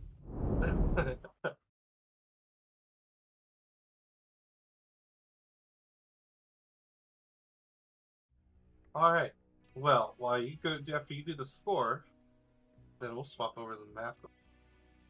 Yeah, I'm just going to run through the damages real quick here and take a look. Relatively even on both teams. No standouts either. Heads and tails above or below. Acerg's got 530 leading Mechanjor's Union. Red Panda in the Shadowcat with 500. Good Try in the Phoenix Hawk with 500. Blood Asp, Taiwanese Rice Farmer. They got dove, but before they got dove, they put out 550. And over on CXF, they are being led in terms of damage by Compulsive Clag Eater in that SRM Mistlings, putting out over 500 damage. That's a 25-ton mech leading the way in terms of damage here for the team. So very well played. Number of players sitting at 450 with Squeebs, 470 Pete Zone. Captain Cat's got 400. Lousy Tan's got 450. So a lot of players over 400 damage there for Clan Crossfire. Ultimately kind of carried the day there, I suppose. The damage total would add up to be slightly higher on the CXF side, and then also maybe a little bit better focus fire in terms of destroying components. Do you want to go through the map strats yet? Got a couple experts here who will maybe want to run through what we just saw. Yeah. Ouch. So I know what MWO wanted there. They poorly executed it. They basically saw the amount of mechs like near that Charlie 4, especially where that Mad Cat Mark II was. They really wanted to just kind of swing towards that right side and give everything they can and just push and kill. Did that happen? No. Like, the Warhammer went down almost immediately, while the lights went off to go finish off that Marauder 2, the Warhammer 2C, and then the Marauder 2C from MWO went down shortly after. And again, just playing this spine really, really well, CXF just executed 20 times better. It's almost like they've been... That Warhammer died so fast. I looked at him, he was at like 97%, and then I saw in the corner of my eye him drop to like 80%, 66%, and then red 53% dead. It's like what? I mean, It all happened in just a couple seconds. it's a mech with a big CT, and it was walking out alone against the firing line. Yeah, yeah. It's There's kind of about what happens. There was like 6 or 7 mechs looking at him at that time. Yeah. Well, in fact, the Mio got better angles with this maneuver along the edge of the map, and at some point had advantage in mechs since part of Crossfire team was on the TED, but they lost too much armor on the way. This Warhammer was sold too cheap. Yeah, it should Mm. never push in first because it's a fragile mech with a lot of firepower, and in general you'd want things like the Marauder 2C, which kind of shoots twice before it dies, or like it shoots twice and it can do that before it dies no matter what happens, and after that it's heat capped anyways, whereas like the Warhammer 2C dying really impacts your damage output as a team. So I guess one thing I'm going to point out here that I found a little bit different than what I've seen some other teams do is that Charlie 5 mech. They should put that that Mad Cat Mark II behind the Epsilon cap. There's a little piece of cover. They stuck the mech in there. That gives excellent sight lines down this entire Epsilon corridor. And the other big thing is that there's been a 2v1 trade situation against the mech who is trying to sit in the for Team 1 over in the Delta 5 Bucket Hill location. There's 2 mechs firing on it, and they're getting traded 2v1. Their mechs are not really able to support if the Epsilon mech plays the angle correctly on the corner. The mechs in Delta 4 aren't going to be able to shoot back. So that 2v1 trade kind of set up the whole thing where CXF took a lot of damage on one of their mechs, and they felt the need to make that Epsilon push, I do believe. They didn't really have builds that told me they wanted to make that dedicated push around the Epsilon corner. I think that 2v1 situation, that trade, and that Mad Cat, it's a spot that you occasionally see in competitive, but not very frequently. And with the advent of this new trade position on Hibernal with the Night Gear taking that near Sigma spawn location, I don't know if teams have necessarily prepared for that Mad Cat behind Epsilon. Yeah. To extrapolate to what you said, actually, now that you say it, I think that's actually what got the Warhammer killed. That Mad Cat got pinned behind this rock. At first, these two had this guy dead to rights. Those mechs came up this line and just denied this Mad Cat cover. He like hugged the only place he could behind this rock. I thought for sure he was going to be dead, and that's when the Warhammer died. Pretty sure Warhammer walked out in the open to get that shot. The pilot in question would have to collaborate that, but I think that's what happened. He went for the kill, got what do they say, tunnel visioned, and then wasn't paying attention to literally the 6 mechs over here looking at him. That Mad Cat had taken significant damage though, but it managed to keep itself alive. So well played for Clan Crossfire. That about wraps it up here for us, I do believe. So 3 matches down so far today. We've got one more match coming up in under 2 hours from the time that you see this VOD. It's going to be about an hour 45, let's say. So the scheduled start time is going to be at, let's put that into UTC, 0100 UTC, October 8th. So for those of us who are operating in North America Eastern Time, we're talking about 9 p.m. Eastern Daylight Time. And it's going to be Mech Enjoyers versus Hunters of the Fjordlands, FJORD. So I'm going to wrap it up here. Thank you to the various experts who have joined us for casting here today. I didn't catch everyone necessarily, but thank you for joining us. It's been Therax and Level running the streams and trying to drive the bus here a little bit and keep the teams on schedule, which we have managed to do with their assistance of not playing five drops. So Yeah. I'm going to sign off here. Yeah, it was a pleasure. Thank you big shout out to our expert panel for helping us give us insight from their vast comp experience. Been a pleasure. Juice, Ghosty, Dyer, Jay. Bacon? Wasn't there Bacon too? I don't think Bacon was here, but there was one other. Who was it? I mean, I haven't necessarily been catching all of the names, but thank you to everyone who joined us. Yeah. As we already said, under 2 hours, we got the last match of the evening. Also, I'm gonna do the little plug-in for the Comp Q event. DPS is hosting the Steal the Q thing for teams, rewards teams who need to still get their 60 drops and don't have the pilots or didn't have enough pilots to get them all.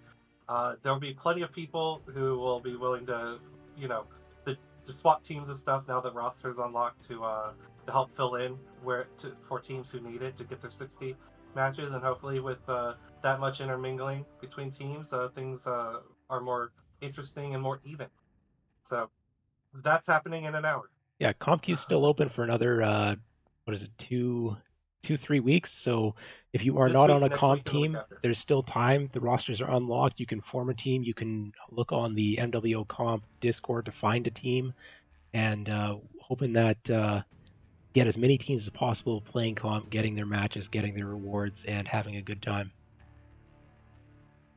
That's it for us. I'm going to be rolling out here, and thank you, viewers, for joining us, supporting MechWarrior Online Competitive and these teams. Yeah, it was great fun. I'll see you in 2 hours. Yes.